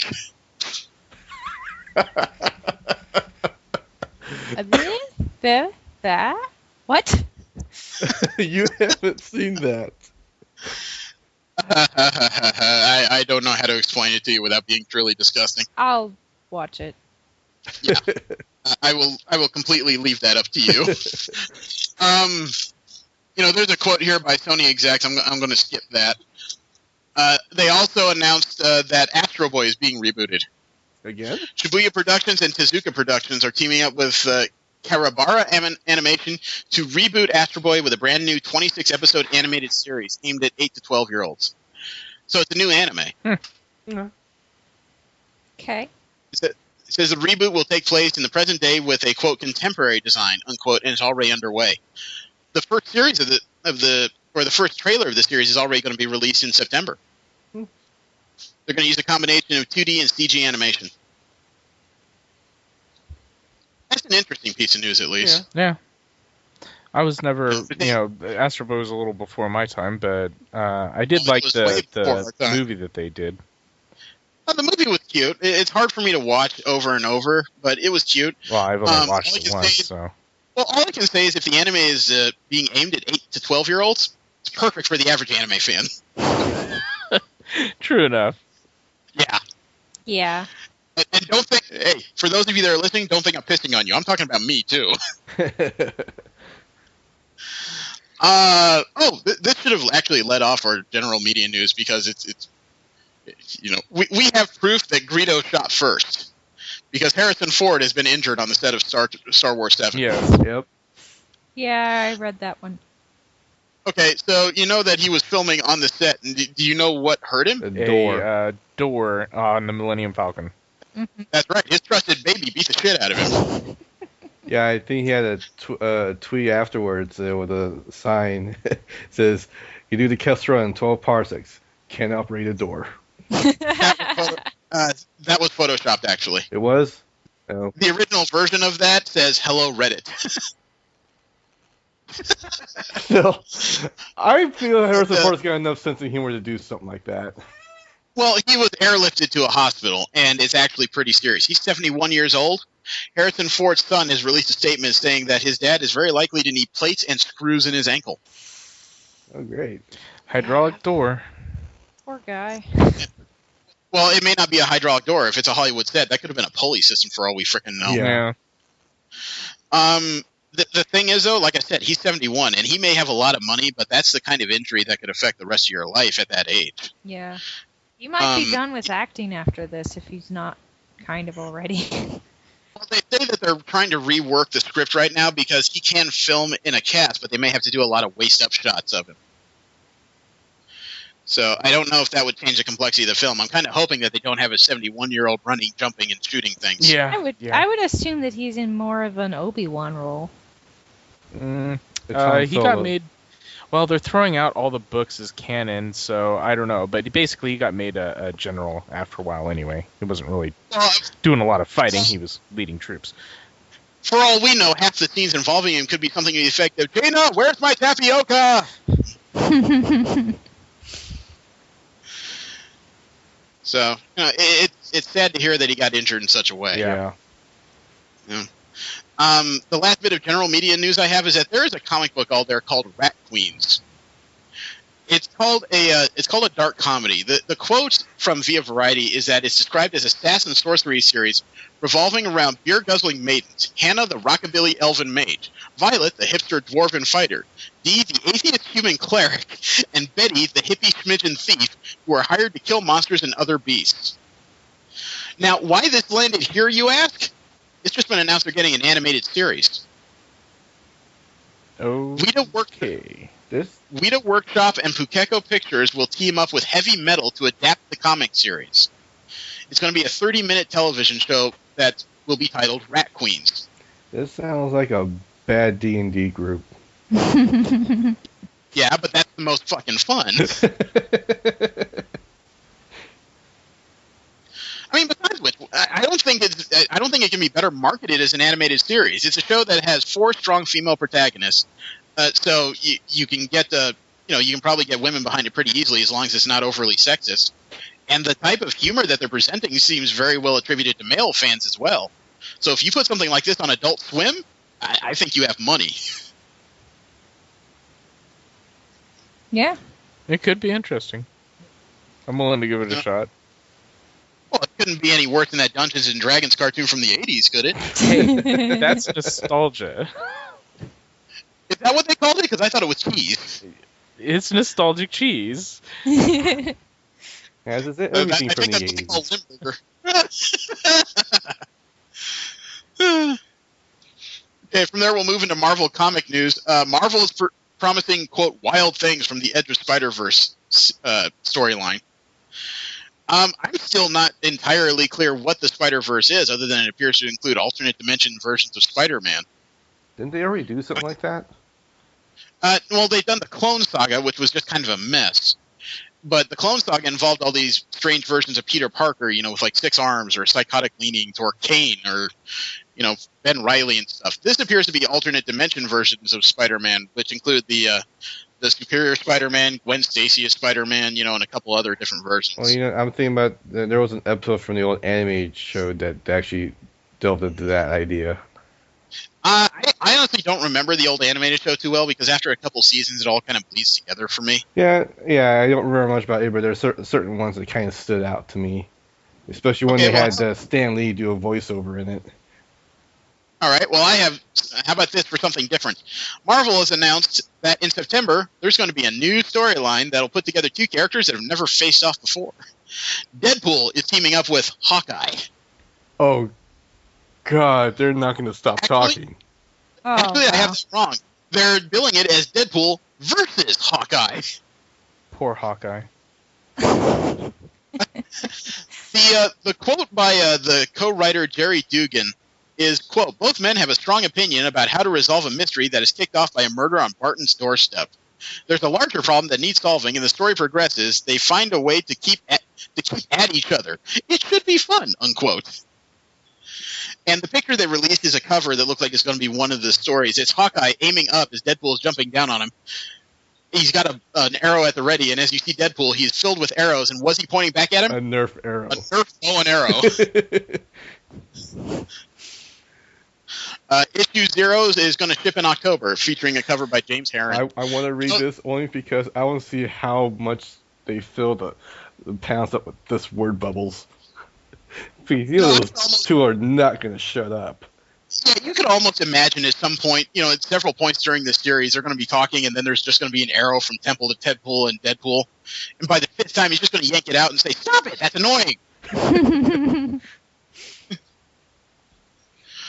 I have something else from the Oh My God section of Marvel Comics news. The original Sin story is going on right now, and it does appear to be changing certain things as far as Marvel's past and where characters are headed, which is, to me, it's always what you want from an event. But how's this for different? According to Charles Soule, who is writing the original Sin, for the first time, he's going to be writing the Black Bolt, and for the first time I can remember in comics, he's going to unleash his Scream. Oh, crap. Right. This is a man whose powers of Sonic's whispers will cause, devastation. What continent is he going to destroy? I don't know. When he yelled, not screamed, when he yelled was when he released an explosion that staggered Thanos.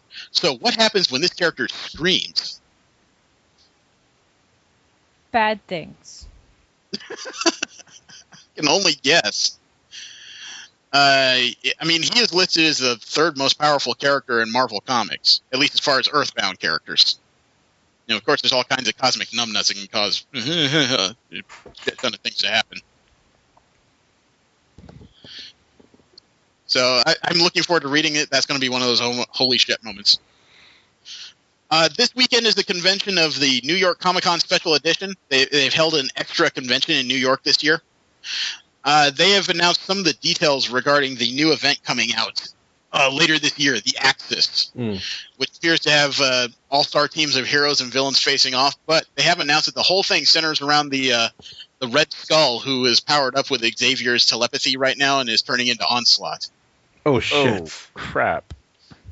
Yeah.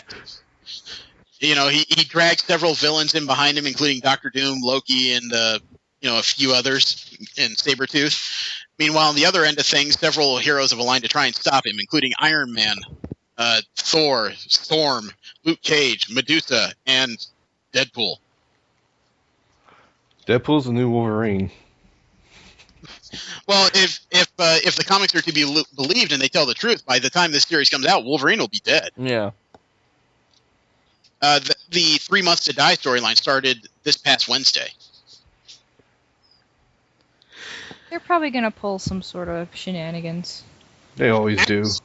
Well, I mean, I wouldn't be surprised if he comes back. I do think he's going to be dead for a while, though. And I don't mean like Nick Fury, I disappear into my hole dead. I'm talking like Captain America flatline dead.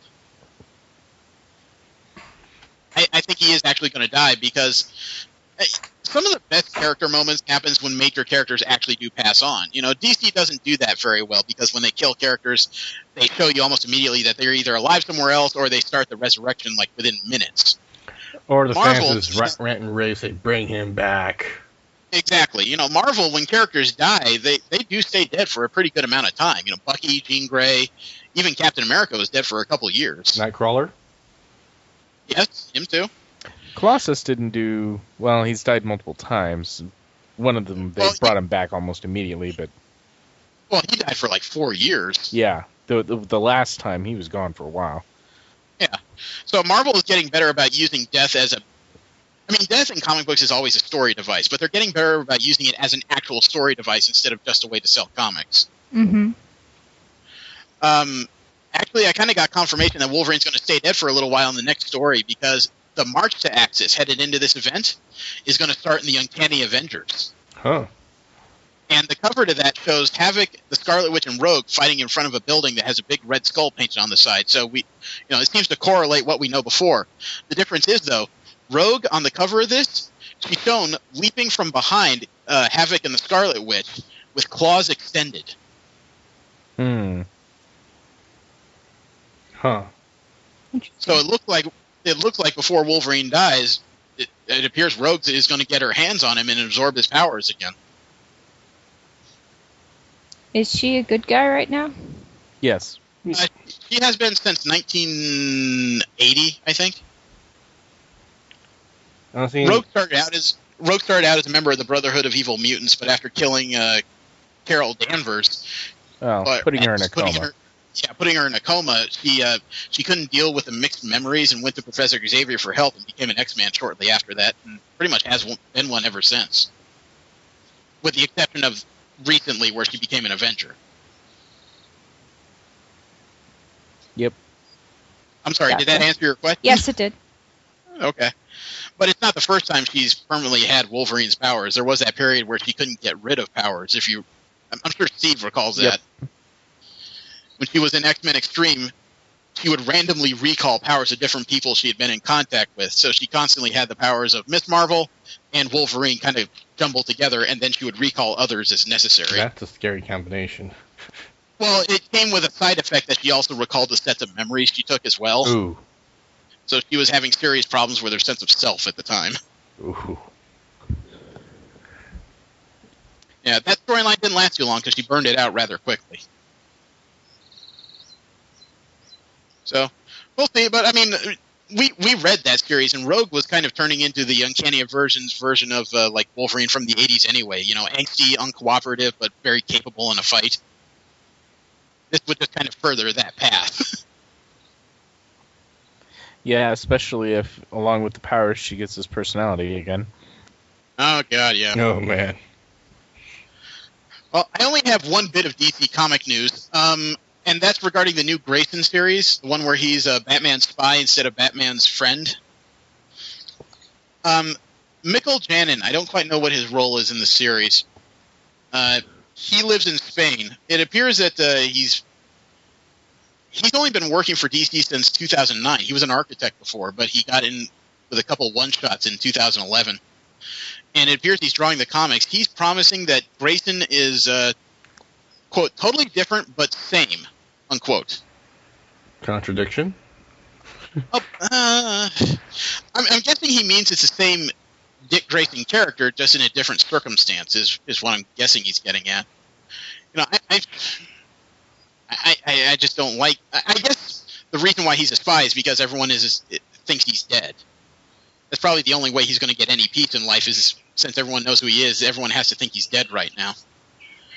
It's one of those things where it's not exactly a new story. If if it's executed well, I'd be interested. I just don't have much faith in DC editorial right now. A lot of their stories are either very similar or, unfortunately, Jim Lee's drawing on his experiences writing Wildstorm for some of his stories, which, if you recall, Wildstorm closed twice. Mm-hmm. So I just don't have much faith in what they're doing. Although the guy that wrote the headline on this title at Newsarama needs to be kicked in the head, because the way he wrote it is, quote, Michael Janin promises totally different but same dick in Grayson, unquote.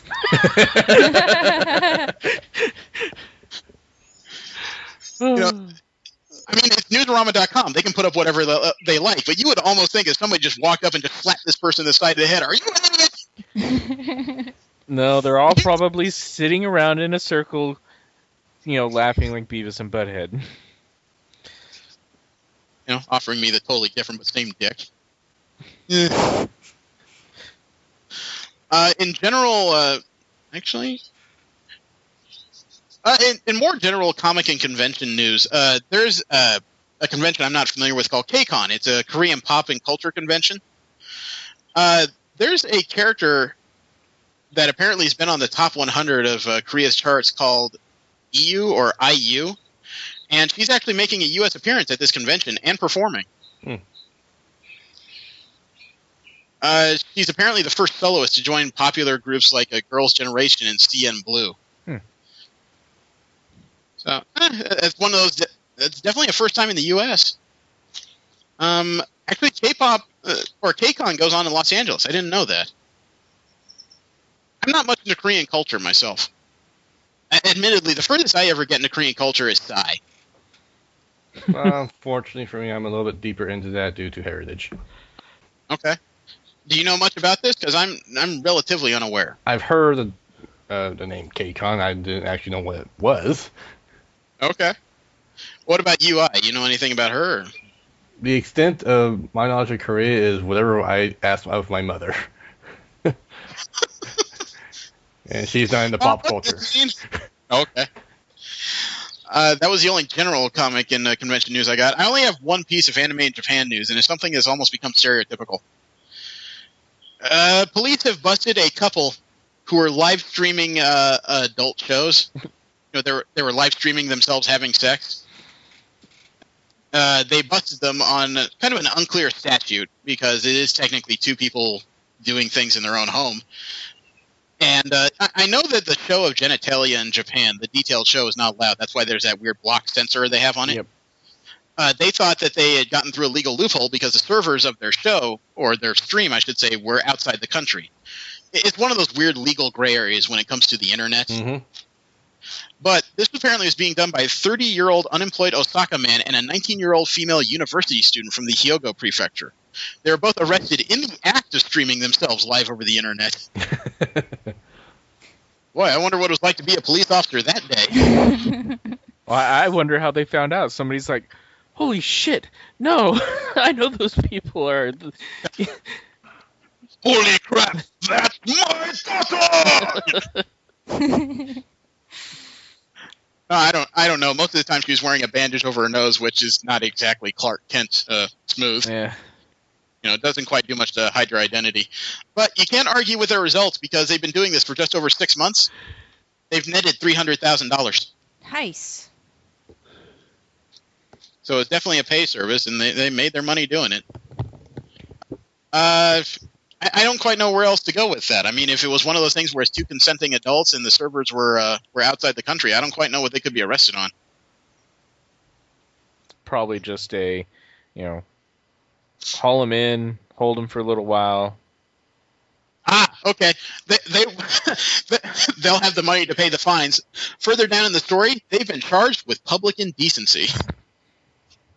Yeah, I'm not sure how well that's going to stick. Well, here's 5,000 yen.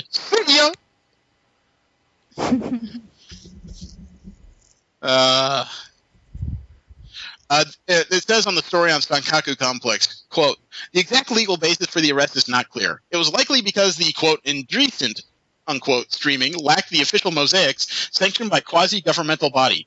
Although with police apparently feeling free to charge anyone naked in a private place in front of other people with public indecency, their reasons likely simply do not matter, unquote. If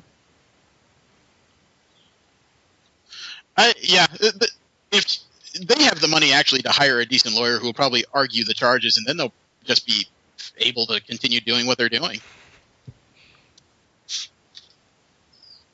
You know what? It's almost one of those things where I just don't understand why this was so important to the police. Yeah, I don't get that either. Well, let's move into something a little more cerebral. We have Nerd Interest News, which is where we talk about the interesting things in science and technological happenings, which usually gets V in a Twitter. Well, gets her happy. It doesn't put her on. Never mind. Yeah, that one took a minute. Calm down, Jeremy. Let's see. First off, we have an astronaut capturing a never-before-seen video and put it on Vine of a never-setting sun. An astronaut apparently set up a small camera, it looks like on a window on the International Space Station, and it shows the sun running in a circular orbit from his vantage point above the Earth. So he has a 24-hour cycle where the sun never set from his vantage. That's cool. That's really cool. It's not much to see, but it is kind of a nifty idea as to what astronauts are actually going through as they're up in space for extended time. Mm-hmm. And they've condensed the entire 24-hour video into 6 seconds, so it's very easy to watch. Link? It's just one of those things that it's a nerdy interest, so I thought it was kind of cool. There is actually a story on space.io9.com about the science and technology of fantastic costumes. It's about cosplay and the technology people are using to augment them. A lot of the time it has to do with how people are using LED lights and light tape and other things to create different effects. There's actually one here of a person in Halo armor with a light-up plasma sword, and a person next to him with a needler, a glowing needler, somebody with a glowing bat. Some people who created a drone from Borderlands. Another guy who actually has a light-up robe from Tron. Nice. You know, it goes a bit to talk about what people are going through and what size batteries you need and a little bit of the knowledge you need to put this together.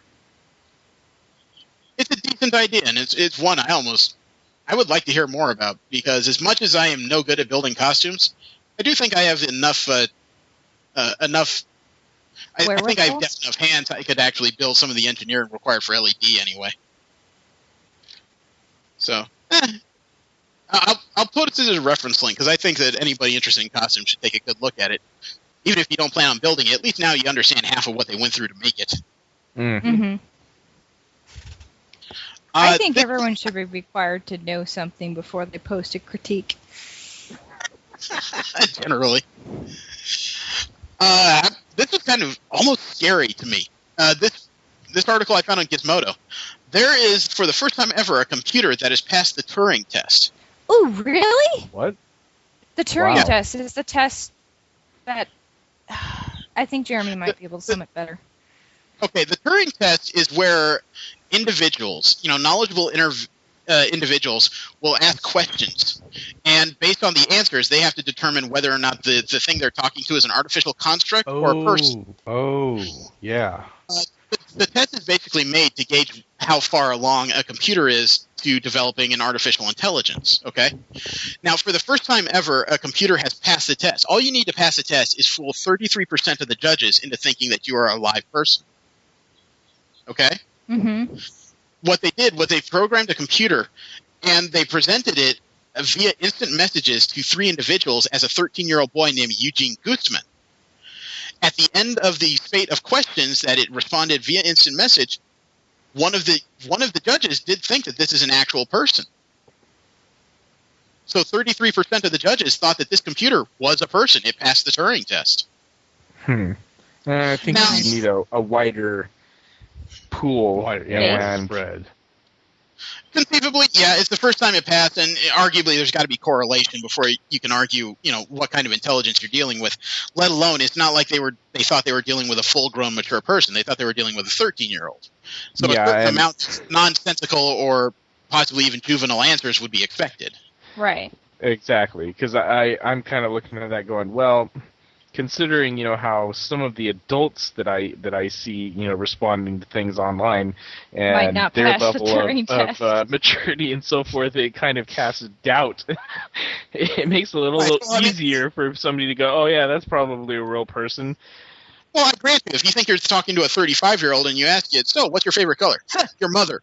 Okay, fuck you, that's fake. But if you think a 13-year-old said that response, you would probably say, okay, now you're being stupid. Or now you're just being somebody online. Yeah, but it is the first recorded pass of a Turing test. It needs to be correlated, and obviously to get anything approaching an actual intelligence, you need this thing to be able to portray itself somewhere in its at least its early 20s. Would that be agreeable? Yeah. So it's just one of those cases where it's interesting, but it requires work. Let's see. Did you guys watch the opening of the World Cup? Nope. No. I don't care about sports, unfortunately. Okay. Well, this is in nerd interest news because a paraplegic actually kicked the ceremonial first ball in the World Cup. Well, that's cool. Oh. He did it in an exosuit. He's a paraplegic. He can't walk, but they hooked him up to a machine that read his mental signals and allowed him to move and kick the ball. I saw something about that. That's fucking awesome. He was wearing this gigantic. The story on Yahoo Sports says it was an Iron Man-like robotic suit. I would liken it more to Dr. Octopus after looking at it. But at the same time, wearing this exoskeleton, he did actually kick the first ball. That's impressive. That's pretty cool. Yeah, we are definitely getting somewhere. This is news that will make V happy because it means that next time she beats up on her boyfriend, she can just tell him, this is what you're made to do. According to lead author David Carrier of a study in the scientific journal Biological Reviews, the faces of men, of the Homo genus of men, have evolved to protect against human fists. What? What, really? In other words, the bones and structure of the male face have evolved over time because of our aggressive nature and our likelihood to get into fights. We've evolved over time into creating a less angular shape, so it makes it easier to take a punch. That's cool. It said, according to the story, quote, jaws are one of the most frequent bones to break, and it's not the end of the world now because we have surgeons, we have modern medicine. But 4 million years ago, if you broke your jaw, it was probably a fatal injury. You wouldn't be able to chew food. You just starved to death, unquote. Mm-hmm.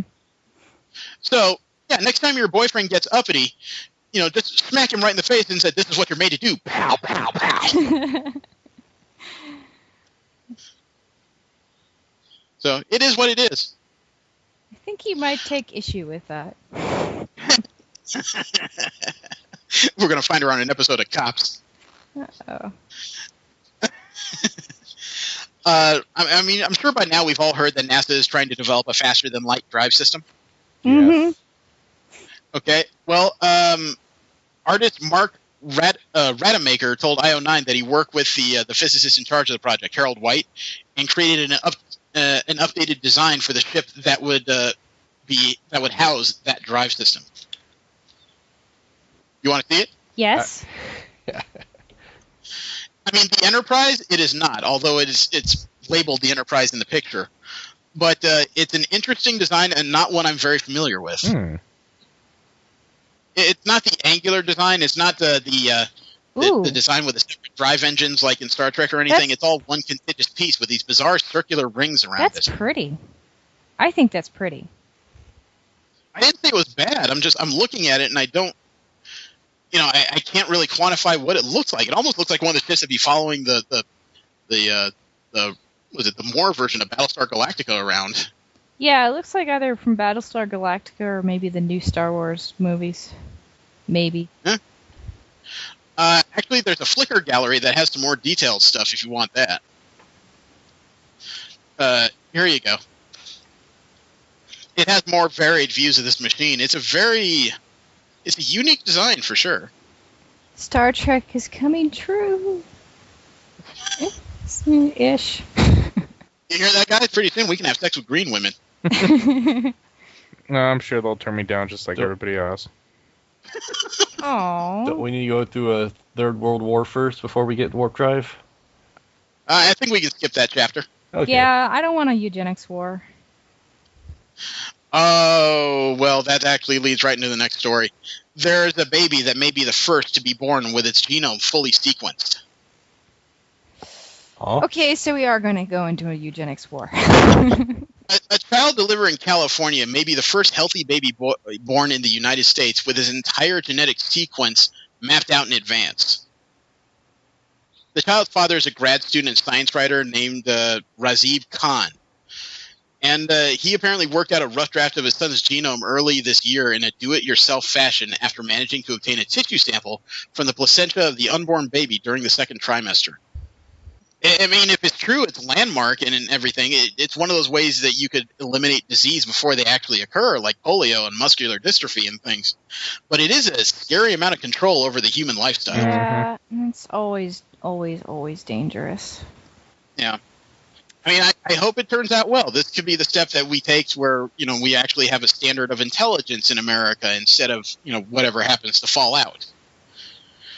But, that I realize that also saying that means that I could be on the first of list to be killed as an idiot. So there's positives and negatives to be gleaned from this. How about this? There could be an ocean on Pluto. Oh, yeah? There's speculation right now that a new NASA study of Pluto's largest moon, Charon, could have an ocean of some sort on it underneath ice. That would be cool. They're looking for cracks in the surface of the cracks in the surface of the moon right now to confirm whether or not there is actually some sort of ocean there. Now, given its distance from the sun, it's very unlikely that this ocean would be water. I would imagine it'd be something else, like liquid methane or something. It would almost have to be. Yeah, it's 29 times further away from the Earth than we are, and its surface temperature is minus 380 degrees Fahrenheit, or negative 229 degrees Celsius, which would mean that liquid water would be pretty much impossible.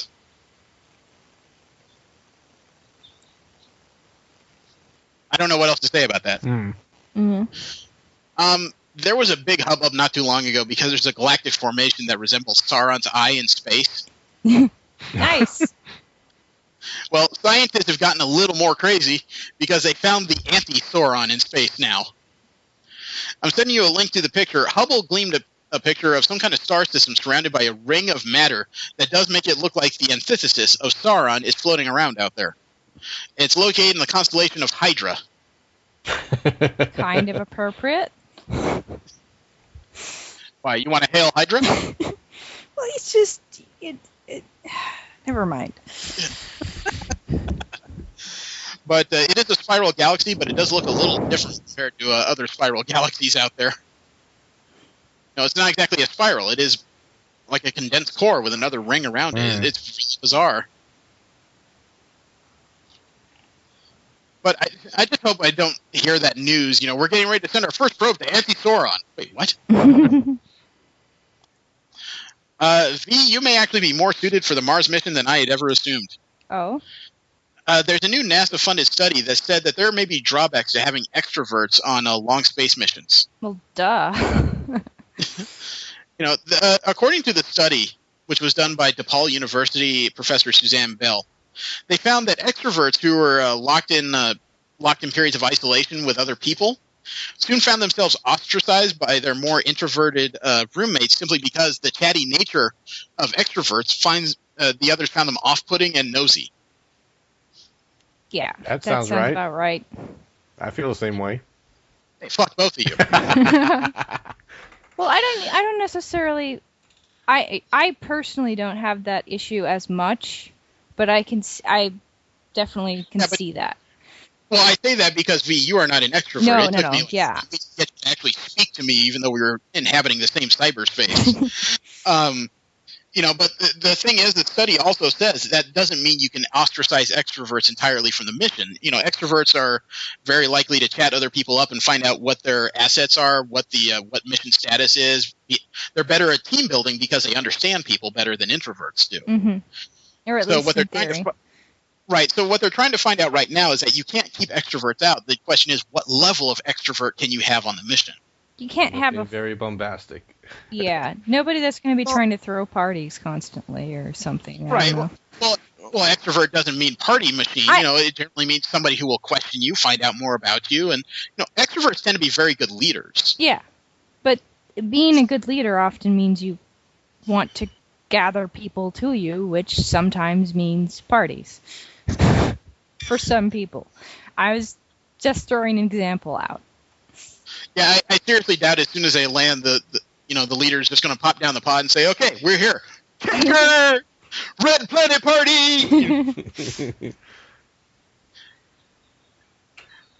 So,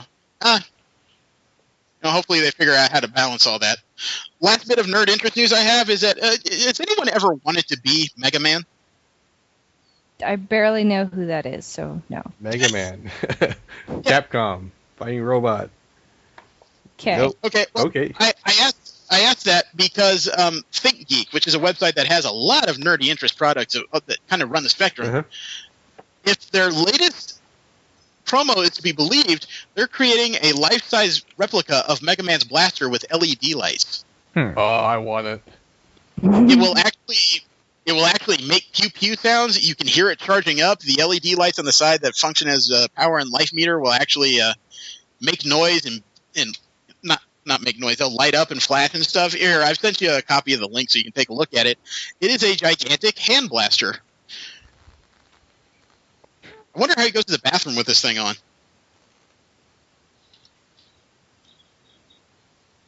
But yeah, if it works, it works. It's one of those things where I don't know if I'd ever dress up as Mega Man, but this would be a fun thing to chase my kids around with. Decent for cosplay. I do like the article on Dorkly because they put down here in the middle paragraph, quote, "As you can see from the diagram and videos below, the product will light up and make sounds and in general serve as the thinking man's Hulk hands," unquote. They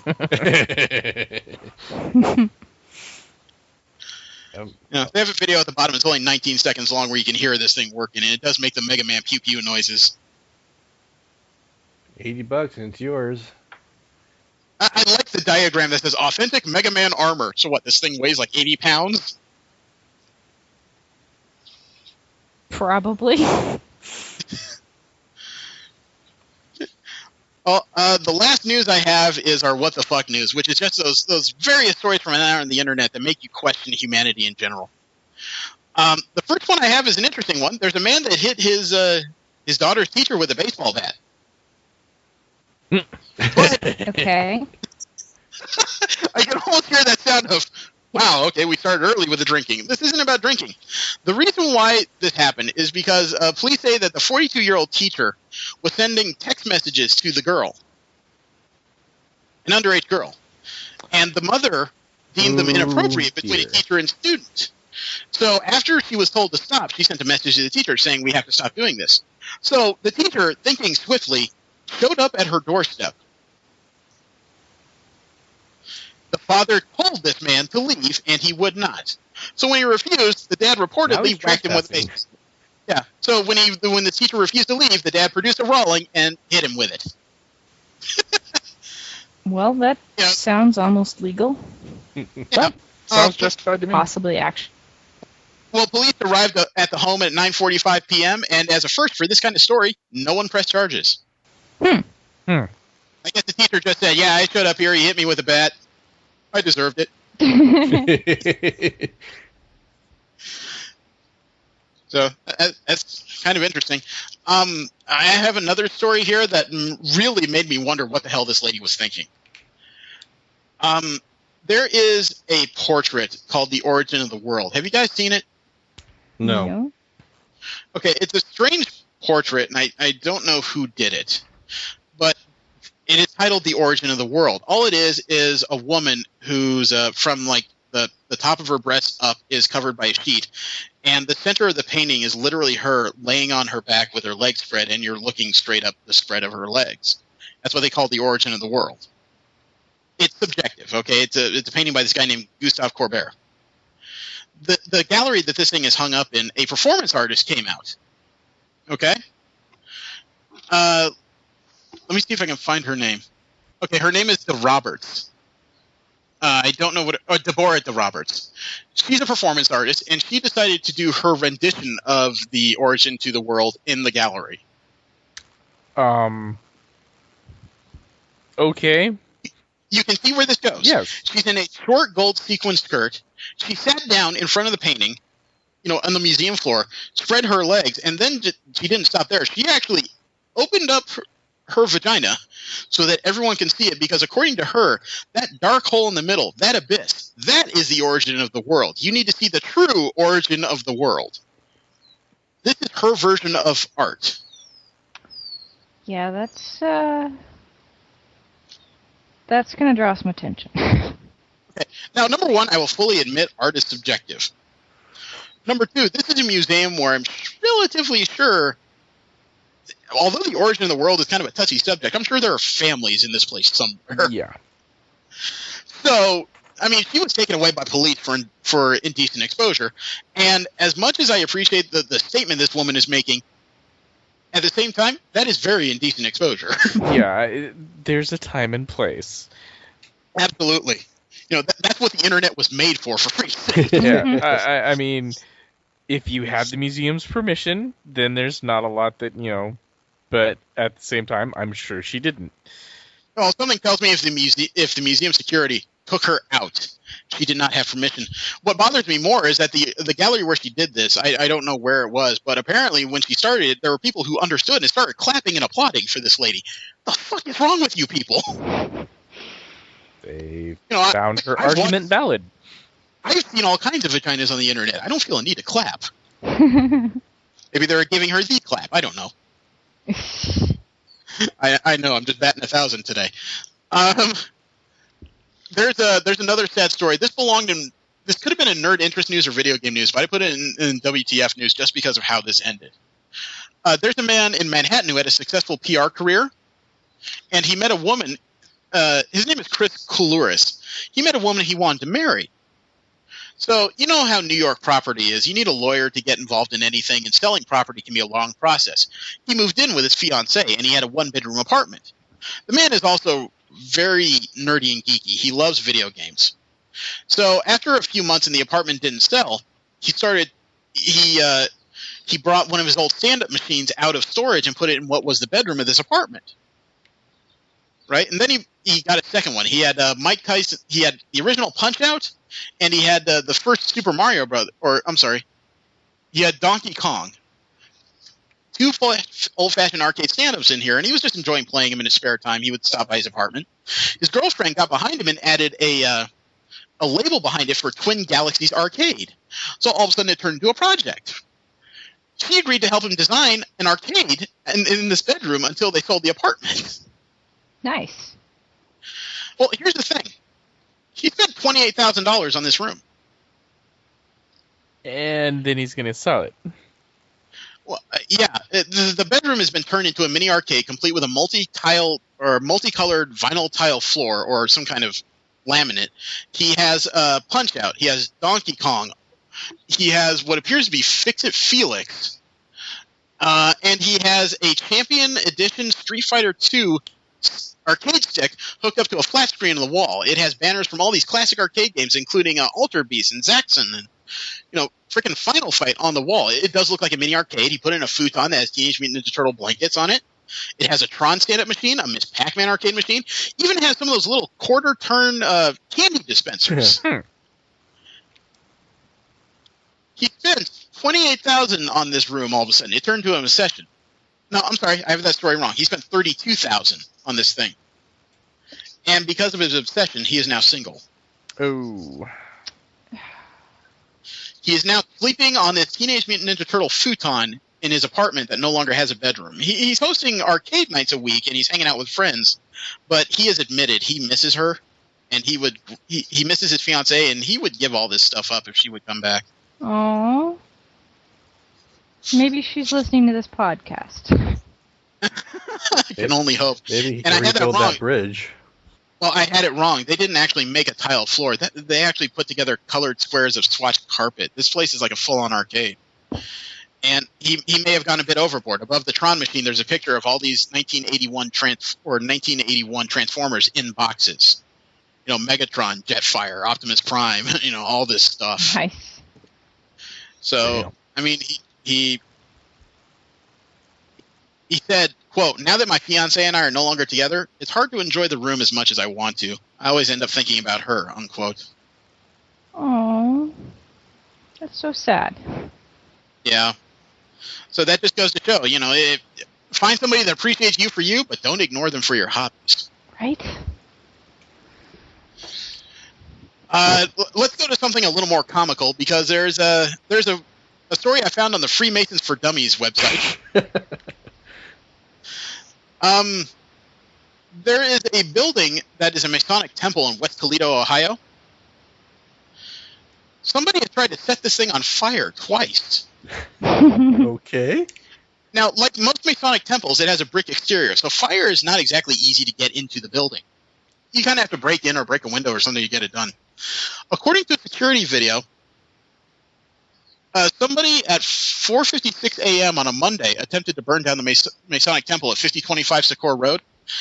Surveillance cameras recorded the unidentified suspect driving up to the temple, getting out of his vehicle, and walking towards the building.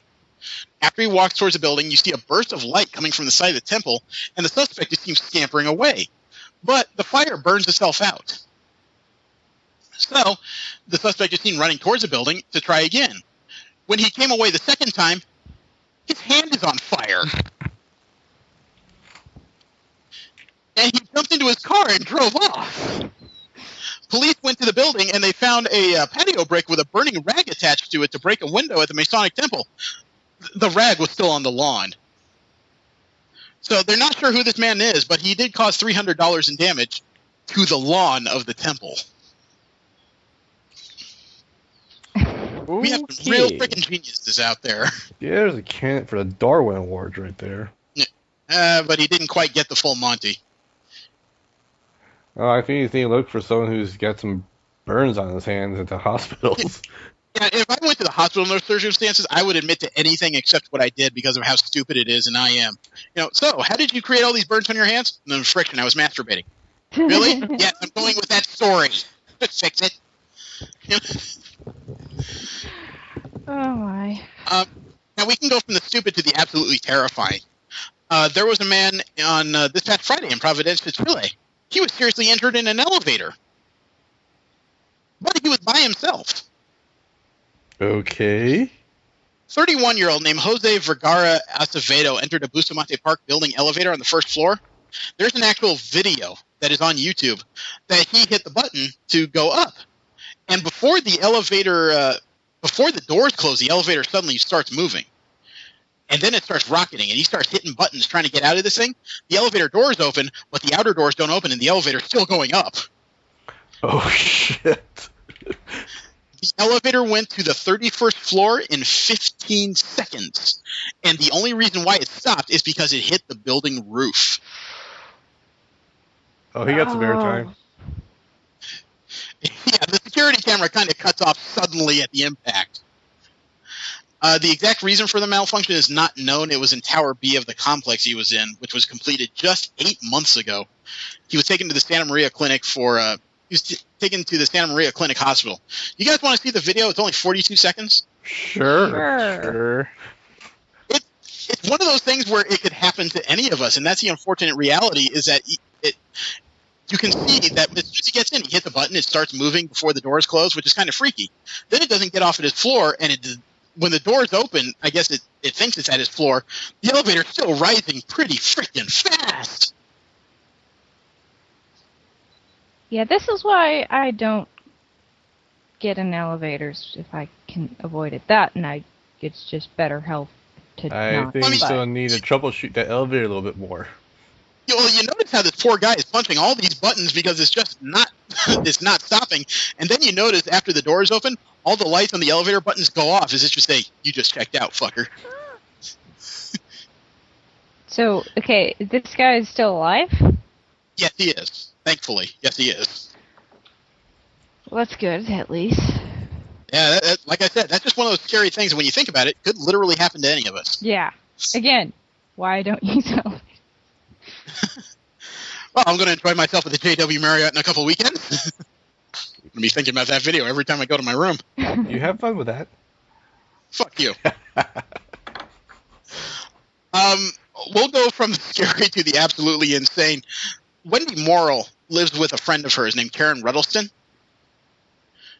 And she has 2 pet dogs, and she was watching the French Open final, which I believe is tennis, isn't it? Who knows? It's either tennis or golf. Well, she lives in Broadstone, England, and she had her doors open because it was kind of a warm day. Then all of a sudden, something big and black flew through the door, and the dogs went crazy. Would you like to know why? Why? Because this gigantic black thing suddenly sat on her mantle and started staring at her. It's an 18-inch tall Russian steppe eagle. Oh. What? An eagle flew through her open door and just sat on her, it just whizzed by her. All she saw was this gigantic black blur, and then she turns around. There's an 18-inch eagle staring at her from her cabinets. That is so bizarre. Well, there's a reason. I mean, they had to get the dogs out of the house because they would not stop barking at this thing, which was just staring back at the dogs like, I could fucking eat you. So they called Bird of Prey Rescue in Wessex. I didn't know England actually had a department for Bird of Prey Rescue. Turns out that the guy who runs it is a guy named John Hall, and he with his wife got the eagle off the cabinet it landed on. Turns out this thing was owned by a man named James Moore. It tore itself away from its moorings on his perch and just flew. So apparently this bird said, you know what, I need a day off. Started flying around and said, that looks like my house. This is not my house. I'm staying anyways. Yeah. So that's just one of those weird WTF moments that will never happen again in this person's lifetime, where they're just sitting there watching tennis and then suddenly, what the fuck? Oh my. Well, that was unusual. Would you like some tea? Okay. This truly belonged in WTF news. Yeah. Well, not that story. This one coming. There was a lady at a Waffle House. Okay, she was talking to she's 26 and a single mom working the overnight shift on Mother's Day, and a man came into the restaurant. He talked to her a bit, and she opened up about being a single mom and how money is tight. She has 3 kids, 9, 8, and 1. Okay, that's got to be rough. And the guy said, well, then I'm going to bless you tonight. So he, and she thought that meant she was going to get $10. So he left her a $1,000 tip. Wow. Holy crap. Well, technically he left her $1,500, but he asked that $500 of it be given to the woman sitting in the bench behind him. He overheard that woman offering Brown a necklace as a Mother's Day gift, and he wanted to repay her for her kindness. This is a case of somebody that has some cash. I don't know about how much, but he wanted to do something nice for people on Mother's Day. That was cool. Brown's manager arrived for the morning shift and told her she couldn't keep the tip. That's bullshit. There's a company policy that states that that large tips can only be left via cash or check, and this man signed it on a credit card receipt. The man did leave his cell phone number. The guy who gave the tip left his cell phone number in case Brown has any problems, and she had him call.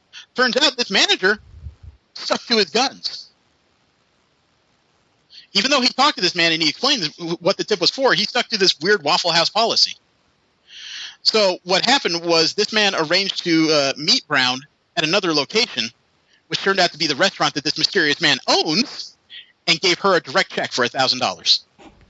Okay. He still refuses to be identified, and I can appreciate that. The man owns several restaurants, and I doubt he needs people panhandling at his door. Mm-hmm. So my only hope from this story is that man canceled his credit card or has canceled the credit card transaction at the Waffle House and just paid the manager the simple amount of the meal. I would argue to my credit card that the money I paid was not going to where I intended it, so I just want to pay for the goods I got. That'd be it. Yeah. Yeah. I would assume he would have done that, honestly. Because if that manager kept that money, in exchange for keeping that large tip, he should have been allowed to kick him in the ass at least 4 times. I concur. That's my personal feeling, but that's the way I feel.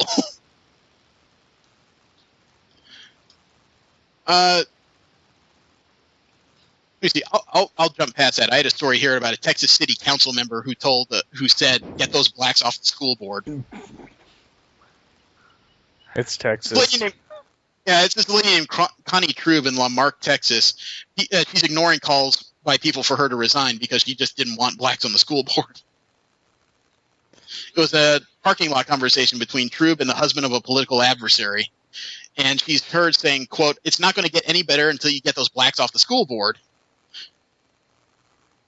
She really turned black. She got on the school board with the rest of the blacks, and they all just ganged up, and that's why the school system has gone to hell, unquote.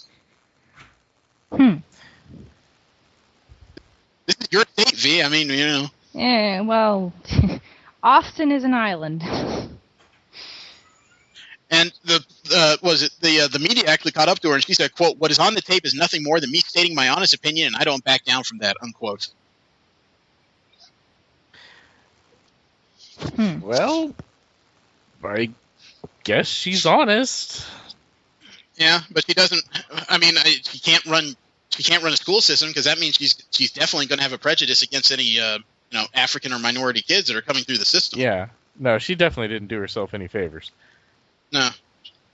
So you could honestly have. I think you could have her sued to be removed just because she's guaranteed that she can't work her job objectively. Mm-hmm. This could have been an anime in Japan news, but this definitely is WTF to me. There's a man who loves a series called Love Live. I think it's an Idol series. If I remember correctly, I don't know for sure because I'm a Type A fan. I do not get sucked in by just cute visuals. I need story. Okay. Mm-hmm. This man has already spent a Hong Kong fan who loves this series has spent a serious amount of money on a tattoo that's only 30% finished of his love of the series. Some people are congratulating him. Others are wondering what the hell is wrong with him. Oh. I'm in the second category. Oh, boy. I've sent you a link to what he has done, or what he's had done, and he still plans on getting this colored. That's a big-ass fucking tattoo. That's a serious problem, in my opinion. Yeah. You can't even see it. Like, that's what I don't get. Well, like I said, it's 30% done. He's going to get that colored. That would be large, expensive, and, I've always found people's love of anime to be rather transient. It's one of those hobbies where you're always moving on to the new thing. Yeah. So sooner or later, this thing is going to be dated, and in some people's opinions, rather stupid. Yeah, well, but it's on his body, so as long as it isn't stupid to him. But I think that's the point Jeremy was trying to make, is it will be stupid to him at some point. It's possible. Probably. Well, what's also possible is that some other deranged fan will track him down and rape him because that's what they see when they bend him over. That's disturbing.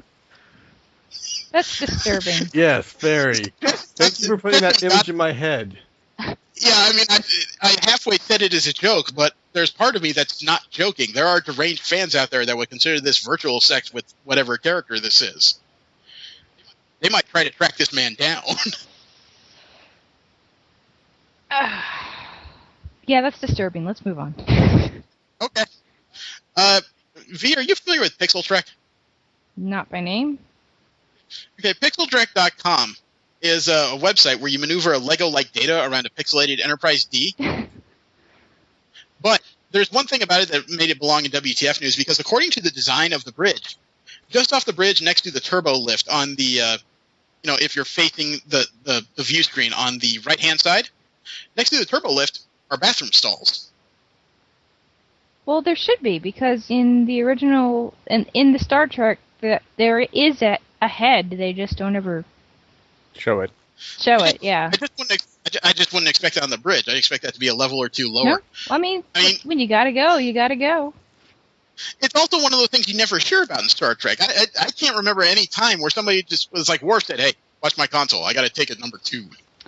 Well, yeah, it's not in the show, but in the books that's mentioned on occasion. Do you think that these stalls are marked differently? Men, women, androids, Klingons who destroy human toilets? That's a good question, actually. I wouldn't know why an android would need one. Maybe he has to expel oil? No. Maybe he has an internal grinder, and that's how he makes his cat food. No.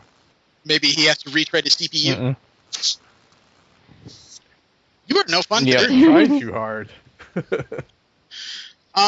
This definitely is a WTF. There's a lady in Orange County, Florida. She dropped off her 4-year-old at daycare. Okay. And she returned to the daycare kind of late, admittedly, and her 4-year-old was locked inside. What? There was no one else in the daycare. The Kids Are Learning Center provides a night out event where parents can drop off their kids in the evening hours, catch a movie or dinner and come back to pick them up, right? Yeah. Well, apparently this particular mother had overslept. And I don't think she found any phone calls on a cell phone or anything, so she went to get her child at 1:30 in the morning on Saturday, and the center was locked up and dark. But the child was still inside. Yeah. She called the sheriff's office, and they were able to get inside the building. They found her son by himself and asleep.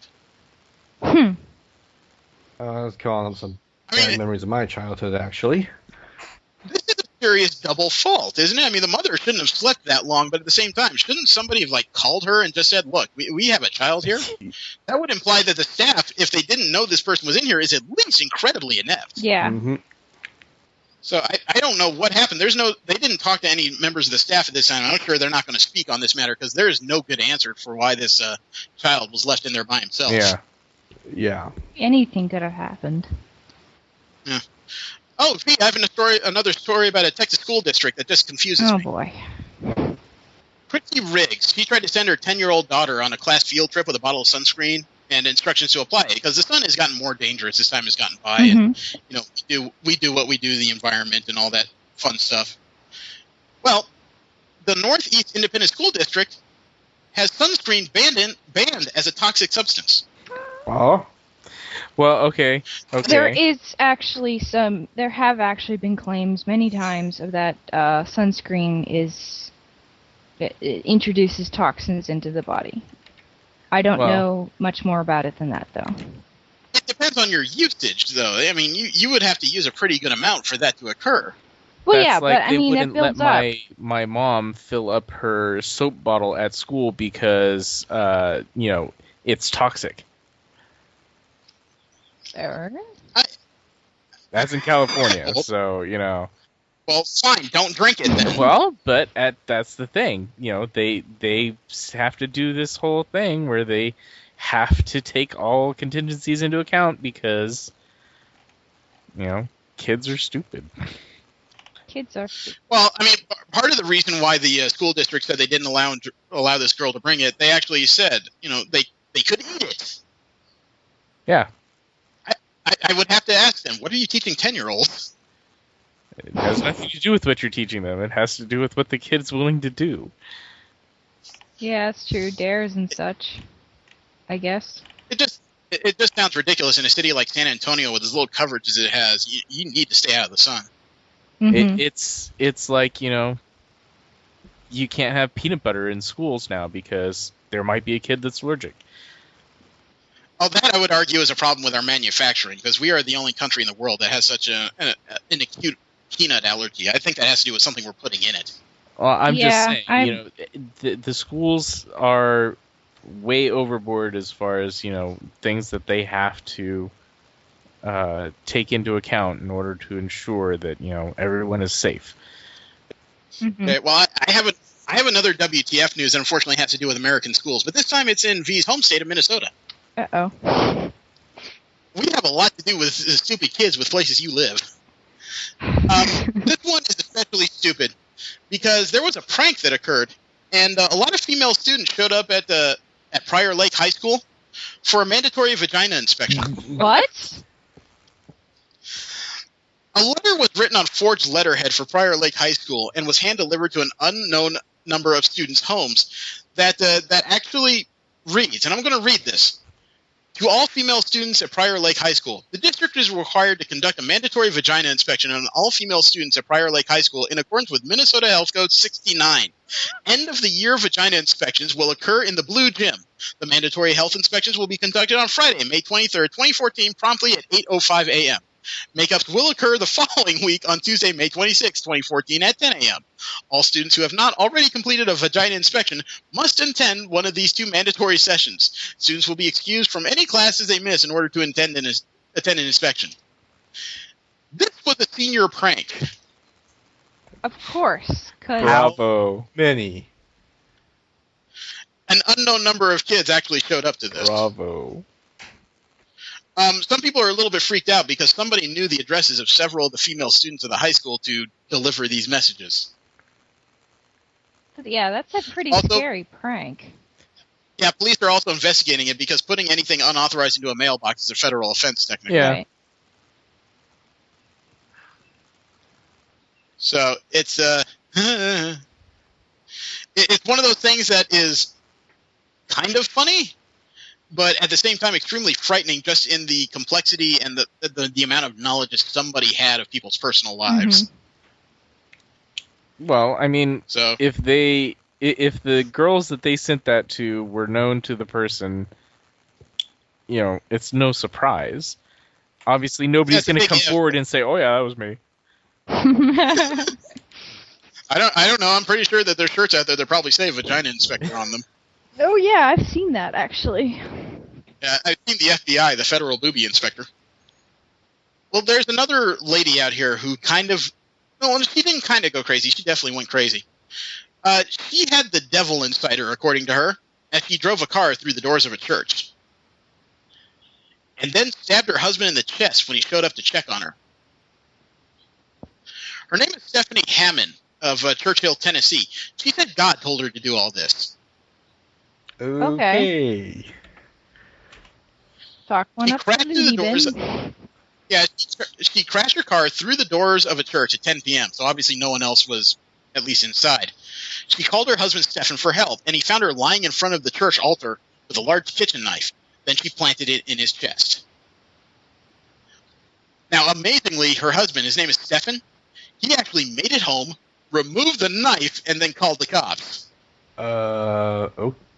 Okay. You shouldn't remove the knife. Yeah. No, you shouldn't. I mean, removing a knife was stupid. The fact they made it home, this man has like a constitution of +5, okay? Has the constitution of a vending machine. Yeah, I mean, holy... That's the kind of guy that you expect to be right next to Rambo with a 45. We can take him. Well, holy to shit, be man. fair, it is actually really hard to stab somebody to death, but... How many times have you tried? This is according to Cracked articles, and I believe it. Okay. There's lots of stories of Well, people surviving stabbings. Okay.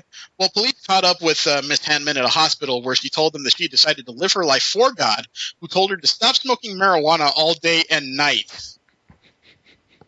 Okay. According to God, quote, weed is only for relaxing in the evenings, unquote. Oh my god, I still want to... Yeah, she's done. She's baked. Quote, I love to smoke it. Sometimes when I do, I start seeing things that other don't. Isn't God good? He told me this would happen, and just look, I'm okay, unquote. This guy has to be allergic to it or something. What in the nines? Well, weed is a hell of a drug. It doesn't do that to people. Not usually, no. But here's the best part. As for why she stabbed her husband, quote, for worshipping the NASCAR waste at Bristol, unquote. Wow. Fried. Yeah. And the odd part is, when Mr. Hanman was taken to the hospital, he was housed in the same hospital she was. Oh, there better be some security posted. You ain't kidding. Well, we have another story about woman, drugs, and stupidity. A Florida woman gave birth in a motel. She was pregnant and delivered her baby in a motel bathtub, but that's the least weird part of the story. Number one, her name is Crystal Hassel. She's 37, and she checked into this motel with her boyfriend and her 11-month-old child. And then she proceeded to smoke crack for the entire day. Really? She was 7 months pregnant at the time. Apparently, the boyfriend left the motel to run an errand, and she ended up going into labor. She delivered the baby by herself in the motel bathtub, and then used her teeth to sever the umbilical cord. Okay. Oh, that's gross. That's how they used to do it. Yeah, I know, but still. Well, The baby was airlifted to a Gainesville hospital in critical condition. The 11th-month-old has been placed in foster care. Wow, so both for adults- the system finally. Yeah, both the parents are now in jail in Marion County. As they should be. Well, they ought to be, because Hassel, the woman in question, Chrissy Hassel, she waited an hour before calling 911. The baby wasn't doing well, and she was giving it mouth to mouth to keep it alive. All right. That can be dangerous, actually. Well, actually, there's another part of this story. The boyfriend, Vincent Terry, he was pulled over for speeding on the way back. She called him to let him know that the baby was born. Turns out Terry is wanted for attempted murder in Colorado. Oops. So this is just all levels of stupid. I know, when you mentioned the guy's name, the word came to mind was dysentery for some reason. I don't know why. This whole thing is just ridiculous. Yeah. Last bit of WTF news I have. The last one. There is a teacher who I wish I had in high school. Okay? You know how there's class clowns in every class. There's always somebody that thinks they're too cool for everything and just too funny to be there. He wrote a letter to his English teacher, an English 4 teacher, so it's fairly advanced for high school, right? The letter reads, Dear English 4 teacher, during my time in your class, it's been fun. Enjoyed the class for the most part. You're a pretty cool teacher and you taught us a lot. But seeing that this senior project is over, I plan to do no more work for English 4. I believe that my classmates will agree when I say this next statement. Fuck you and fuck English 4. I'm pretty much out this bitch. Oh, and that essay you want us to write for Wuthering Heights? Fuck that too, or any other work you're expecting us to do. Sincerely, every senior at MCK, or McKinley High School. So the teacher got this note, and he spell checked it. Yeah, I remember reading this because it was not read or written as eloquently as you just read it. Well, it was read. Whoever wrote that is definitely either black or thinks he is. I mean, it's missing a lot of pronouns and subjective words. It has run-on sentences. It starts with conjunctions. You know, when the person said "fuck you, fuck English 4," he actually said those should be lowercase letters. You don't need a comma splice here. You're missing the word "of" here. Wuthering Heights needs to be underlined and capitalized. You know, and that's just the little notes. Obviously, he's scratching in at the bottom where it says "sincerely." He corrected the spelling of the word "sincerely," and instead of putting every senior at MCK using the @ sign like you find in text, he says, should be signed sincerely, every senior at McKinley. Indent your signature line. And then he added a small note at the bottom with asterisk. Please use your education appropriately. Proofreading takes 5 minutes and keeps you from looking stupid. I'm pretty sure there's a before and after of that letter. I would love to have taken this teacher. Yeah. I'm pretty sure he's gone through that before. Yeah. Yeah, that just smacks of someone who's like, oh, this again. Yeah. So, yay, education. Let me see. This week we were to read The New Warriors. I thought it was 1 through 6, but it turns out there's only 5 issues out. Oh, good. I had been reading it because I was a semi-fan of the original New Warrior series, and because of my varying readings, I actually knew about half the characters going in, although some of them were completely new to me. First impressions? I really enjoyed it. Did it change artists like on the 3rd issue or something? Because it did seem like the 3rd or 4th issue there was a switch artistically. Yeah. It did seem like around that time there was a switch in tone too, because it started out as this very serious adventure, and even though the first arc didn't finish, it does feel like that the writing has taken a more comedic bent. Yeah. Well, let me see. As of issue 4, it says the artist is Marcus Toe. T-O. Or maybe it's 2. I may have mispronounced that. Issue 1. Let me see if I can figure out who the artist is. It says the artist is still Marcus Toe. So it looks like it's the same artist who just changed art styles. I didn't notice an art switch, but story-wise, it kept me involved and seems to be interesting. Yeah, well, the original New Warriors, the ones with Night Thrasher and Rage and freaking, was it Turbo? Yeah, I think Turbo was on that series. No. She was a later addition. But originally Speedball and Marvel Boy and Firestar, they were meant to be the what the Teen Titans were to the Justice League, a bunch of younger heroes who aspire to be something greater, but have teamed up because that's what they have for the time being. It never quite worked out that way because the Avengers never really saw the New Warriors as much more than more or less amateurs. And now they have a Young Avengers series. So the New Warriors just kind of got left out in the cold. They've gone through 3 or 4 iterations. I think the 3rd volume of this book was responsible for kicking off the Civil War. And the 4th volume is just, 2 of the original New Warriors with nothing better to do and a bunch of people who happen to show up.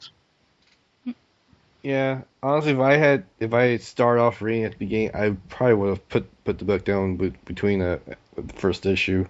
It didn't. Well, the original New Warriors is kind of a hard read. I mean, it was made in the 90s, and their original leader, Night Thrasher, was kind of a 90s stereotype. He was a black guy in body armor who rode a skateboard and carried a couple batons. I mean, it was kind of like Kick-Ass with more training. Well, I'm talking about this iteration, actually. And a handicapped sister. Yeah. No, girlfriend, actually. Oh, I thought it was his sister. I'm pretty sure they were dating. That's right, it was a girlfriend. His brother took over as the second Night Thrasher. That's right. Which, that sounds like a 90s name in itself. I am the Night Thrasher. What the hell does that mean? I thrash a lot. So you flop on the floor? Shut up! Well, remember, a thrasher was a skating term. Yeah, I know. The first couple issues are admittedly a little difficult of a read because they give you almost no story on anything. Yeah. It is a bunch of scenes kind of strung together. It reminds me of reading the first issues of the New 52 version of Justice League. Yeah. You got a bunch of stuff that just does not seem related at all. It's kind of if you've been reading other Marvel titles, you know at least who a few of these guys are. Yeah. I know some of them by name. I learned more about the Scarlet Spider than I ever did, ever. Yeah. I was actually a little confused at Speedball being the way that he was, considering the last time I remember hearing about him, he was part of... the Thunderbolts? Yeah. Well, he has gone through a couple changes. Since then, he turned back into Speedball. He was helping run the Avengers Initiative before they shut down the last vestiges of it.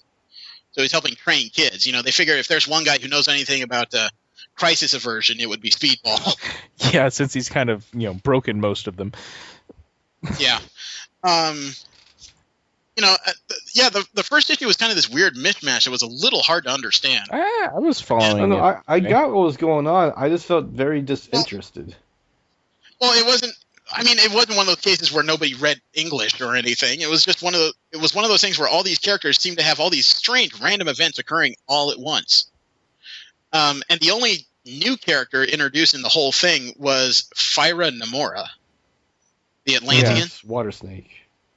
Well, she claimed she wasn't Water Snake. No, she claimed she was not Namorita, who kicked off the Civil War. Well, she was one of the characters, yeah. She was involved in the boom. The one who actually wasn't first introduced in this series but probably needs the most explanation is Sun Girl. Oh, she appeared in I think one of the team-ups, the Superior Spider-Man team-ups. Yeah, she did appear earlier. She appeared in Superior Spider-Man. She wasn't well liked in that series. But the reason why this one is relatively notable is the second version of this character. She's a daughter of a Marvel villain. Yeah. I forget which one. It's an inventor? I think she's related to Carrion. If I remember correctly. Carrion. She contracted she was one of the people who had the Carrion virus in her. It doesn't say a lot about her, unfortunately. But she's an engineer. She built that suit that gives her powers. Well, according to what she said in the comics, she's borrowing it from her dad. Yep. Oh, okay.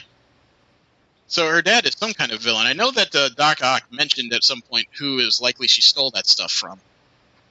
And I remember the name Lightmaster. There you go. Yeah, I've heard that name a few times. He's one of those characters that never really went much of anywhere. So that's one of the things you would expect a little more exposition. But most of the series has to do with these these weird people in power suits showing up out of nowhere to kind of cleanse aberrant genetic material from different areas of the Marvel Universe, including some mutants, Atlanteans, basically anybody unusual that isn't perfectly human for some reason they're attacking. Which, I mean, I know these people have shown up at the Xavier Institute before, actually the Jean Grey School, and got their asses whooped. Which is probably why they're trying things, outside New York. Well, no, they were in New York trying to clear out the Morlock tunnels. Oh, that's true. Yeah, they were. That's fun. There was a picture of a character in there who, on first glance, kind of looked like Marrow. Yeah. But, again, not a terrible amount of explanation on anything, and the only piece of the puzzle that starts to come together is the very last page of the first issue when the current Nova, the kid Sam Alexander, is knocked out by the High Evolutionary of all people. Yep. So that wasn't a new guy. No. No, the High Evolutionary's been around since, what, Steve, the mid-'80s? Yeah, out there. He is obsessed with trying to find the pinnacle of human evolution. He's a geneticist. I don't know much about him beyond that. I know he's human for all intents and purposes, but he carries a power suit. He's a super scientist. He's kind of what you expect of 80s comic books, frankly. So he's one of those characters that when he carries over, it gives you no shit moment, but when you think about it, he's really not all that big of a force among the larger Marvel universe. It's only nostalgia that gives him that kind of panache. That's the best explanation I can give. Yeah. It didn't even click on me until I got further on in the series that, it was him that was wiping out the Newman, in the very beginning of the comic. But, once you get to that point, it's like, oh, okay. Now, the second issue, unfortunately, is a continuation of it. I do agree that the first 3 issues were not terribly interesting. Yeah. I don't know. I was enjoying it. There were some... I've appreciated the one-liners. Mostly by Speedball. Nah, I groaned at that. Well, Christopher Yost is very good at giving up snarky characters. Beyond that, it's a little hard to say. It's interesting to see how the character of Hummingbird from Scarlet Spider has kind of evolved into her own. The character of Araceli. Yeah, I was enjoying her character as well. She kind of reminds me of a cross between Starfire from the old Teen Titans show and Martian Girl from Young Justice. Actually, she reminds me a lot of a young Layla Miller. She just does a lot of stuff and doesn't explain herself. I mean, the ability to turn Water Snake onto her head just by projecting a little fear into her head was rather impressive. She's got one of the scarier power sets in this group, though, to be honest. Which is funny, because she seems to be the most... innocent. Yeah, I was going to say scatterbrained, but that's a better way to put it. I think both work. Well, it is weird to find out that all these evolutionaries, the guys in these power suits doing everything, are basically slightly evolved Neanderthals. Yeah, and very slightly at that. Yeah, it's a scary prospect for what these guys are capable of, and then they introduce this last character, the Inhuman. I forget what his code name is going to be, but he eats energy. They haven't given him a code name yet. No, they did. It's Huera or something like that. Haimiji. It started with an H. Yeah. Haichi? Yeah. Haiichi. Yeah, that's it. I thought that was his name. No, his name is Mark. Well, I'm thinking he has a last name, so. Yeah, no. Mark something. Does. He didn't start out as an Inhuman. But no, it has. Yeah, I still don't know why. I'm still unsure what the difference between a Black Nova and a regular Nova is, but they're going to explain that in the regular Nova series soon. And it's another issue that ends with Nova and the High Evolutionary and really no exposition as to what the fuck is going on. I'm always frustrated with books that starts out with even groups of well-known individuals who just kind of get slapped together at the latest, the latest crisis. You know what I mean? Mm-hmm. I always feel better when there's somebody that seems to understand what's going on and brings people together. When they just show up, it's visually impressive, but it's a weak story. Honestly, the closest they got to something knowing what's going on either be Nova or Justice. Yeah, they seem to be the most capable. I mean, Speedball in himself is pretty impressive mentally when he's allowed to work at his own devices, but he's kind of the sad clown right now. He's hiding under a smile. Yeah. So, what was happening with the... Yeah, so I didn't really understand. What was happening when she was reading his mind? Okay, this is going to take some explanation. This is a fun story. Steve mentioned that Speedball was one of the team of New Warriors prior who accidentally kicked off the Civil War. Right. Okay? There was 4 or 5 of them, and everybody but Speedball died. What happened was they chased a villain called Nitro until he ended up outside of school. Well, Nitro's power is that he molecularly reassembles himself after he Blows up. Oh, explodes. I remember Kinetic this. explosion. I actually had Yeah. someone explain this to me a long time ago. Right. Speedball was the only survivor, but his powers burned out. He couldn't get him to work. What he found out while he was in prison awaiting charges was that if somebody hits him with enough pain, he reacts with his kinetic bolt of energy. Or he can use the energy to augment his own strength. Literally, pain drove his powers. And in exchange for that, what he did was he designed a specialized suit of armor that had spikes and pins on the inside, so that every time he was hit, his powers would charge. He called himself Penance after that. Ooh. He never gave up his public identity. He always wore the mask. He was almost like a 90s stereotype that actually worked, because everything about him was about redemption. The whole time, he'd been plotting his revenge against Nitro. He eventually found him, lopped off one of his hands, drugged him so he couldn't explode, strapped him into the armor, and explained to him, I didn't have this designed for me. I had it designed for you. Then he shoved the helmet on Nitro's head and started whacking the side of it with a ball-peen hammer. Wow. So what you saw when Hummingbird was looking at everyone's aura, she didn't see Sun Girl, Heichi, and Speedball. She saw Sun Girl, Heichi, and Penance. And pain gives that's him why his power. Right. And apparently that has not gone away, at least not entirely. So there may still be spikes or pins, or that could be an astral projection left over. I don't know. But there's still the possibility that underneath the Speedball costume are some kind of device delivering small amounts of pain to Speedball. I was almost wondering if he had some kind of device projecting an image of his old costume and he's still in the suit underneath all that. I don't know. That's an interesting thought. I really don't.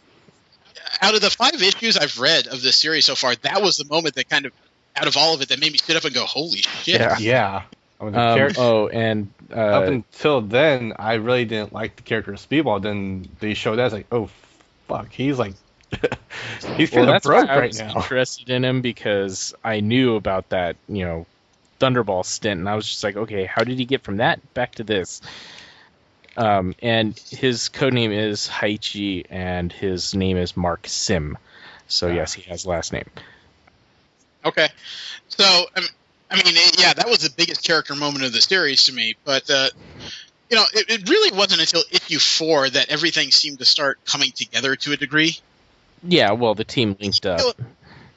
Yeah, you still had a bunch of standalone fights that actually started to come together in one place. I did enjoy that, the Scarlet Spider was one of the people who freed Nova, and he kept calling him Spider-Man. Yeah. Okay, but is Nova a famous character?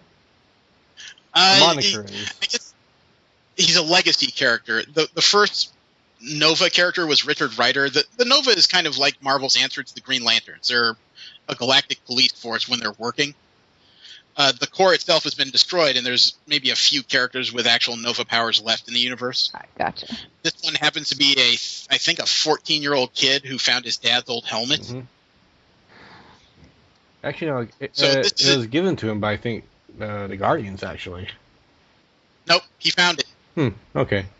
It was one of the relics of his dad's stuff, and no one had ever explained to him what a Nova was. It's just the Watcher was one of the first people he found. He was flying around with it. Think about it this way, V. There's now a character with cosmic-level gravimetric powers, and he's 14 years old. And has a contract with his mother. Yeah. I thought that was adorable. I actually thought one of the good character moments as well was when Kane got knocked out, and Nova's calling him Spider-Man, and he's like, I'm not Spider-Man. Spider-Man would have saved, and then, conks out.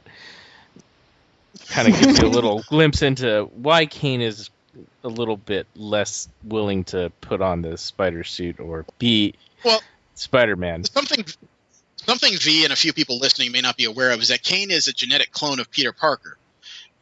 He has organic webs. He doesn't carry web shooters. He sticks to walls, but he has no spider sense whatsoever. He's got those spikes that pop out of his arms. Yeah, he's like the angstiest Spider-Man ever. That's so true. You know, he also has a relatively acidic touch. It's like Jesse said, he can produce stingers that he uses to stab people. You know, he has all the power, none of the responsibility, and half the weapons. Dude. But they take away his most powerful ability.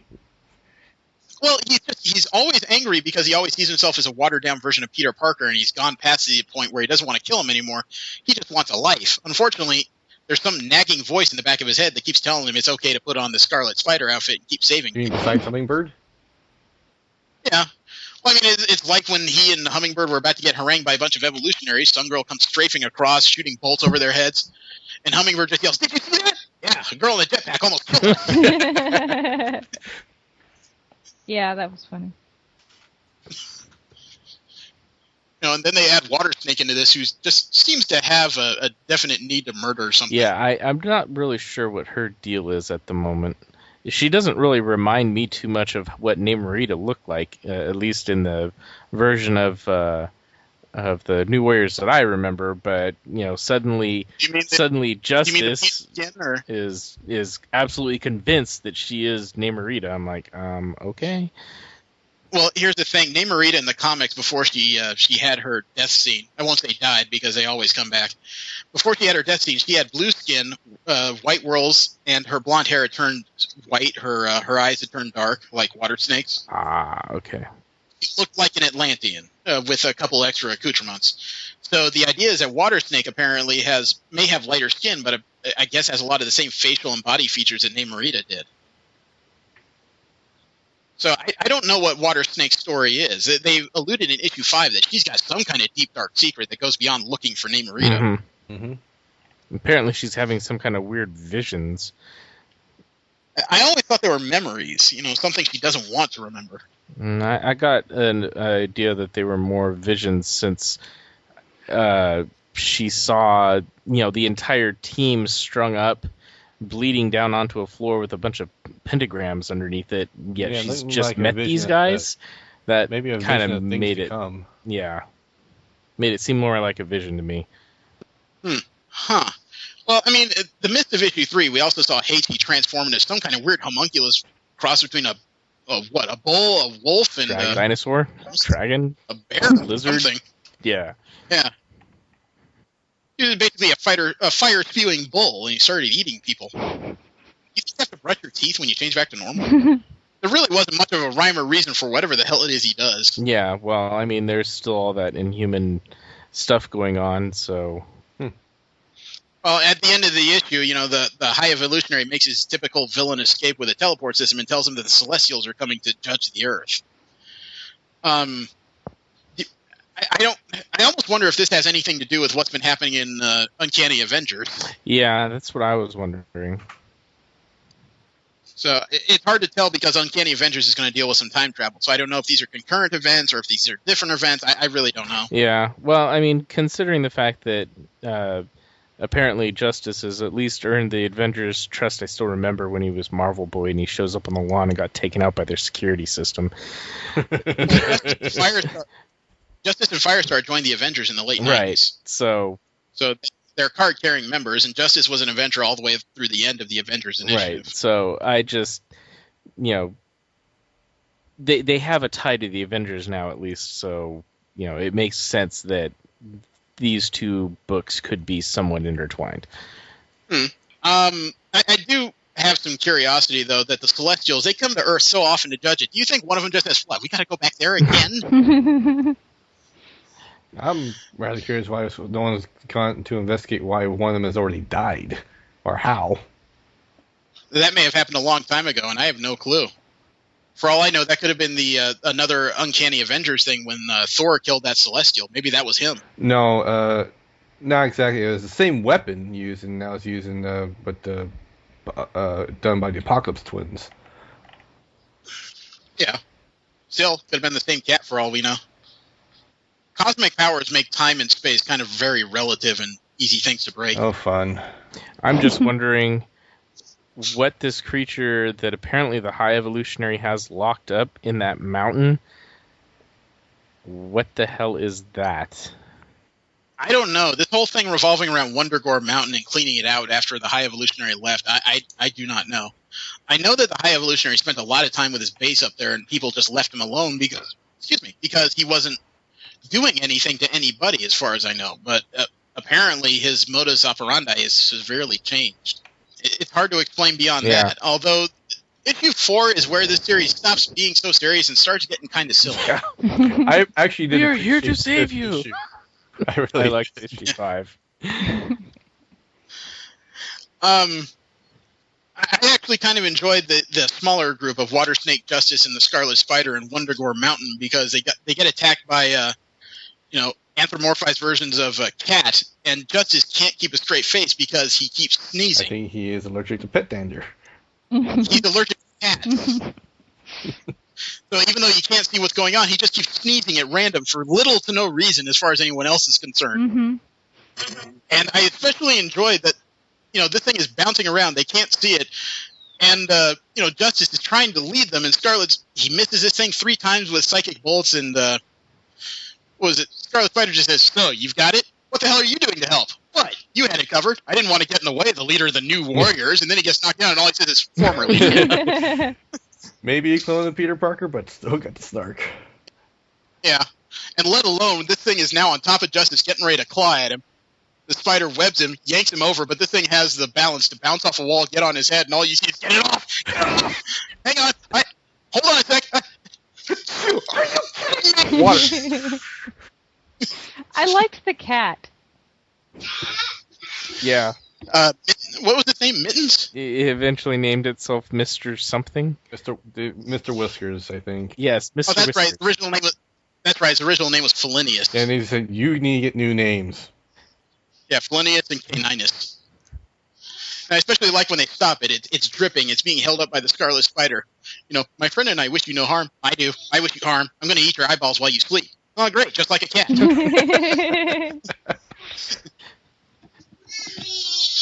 This thing had an attitude on it.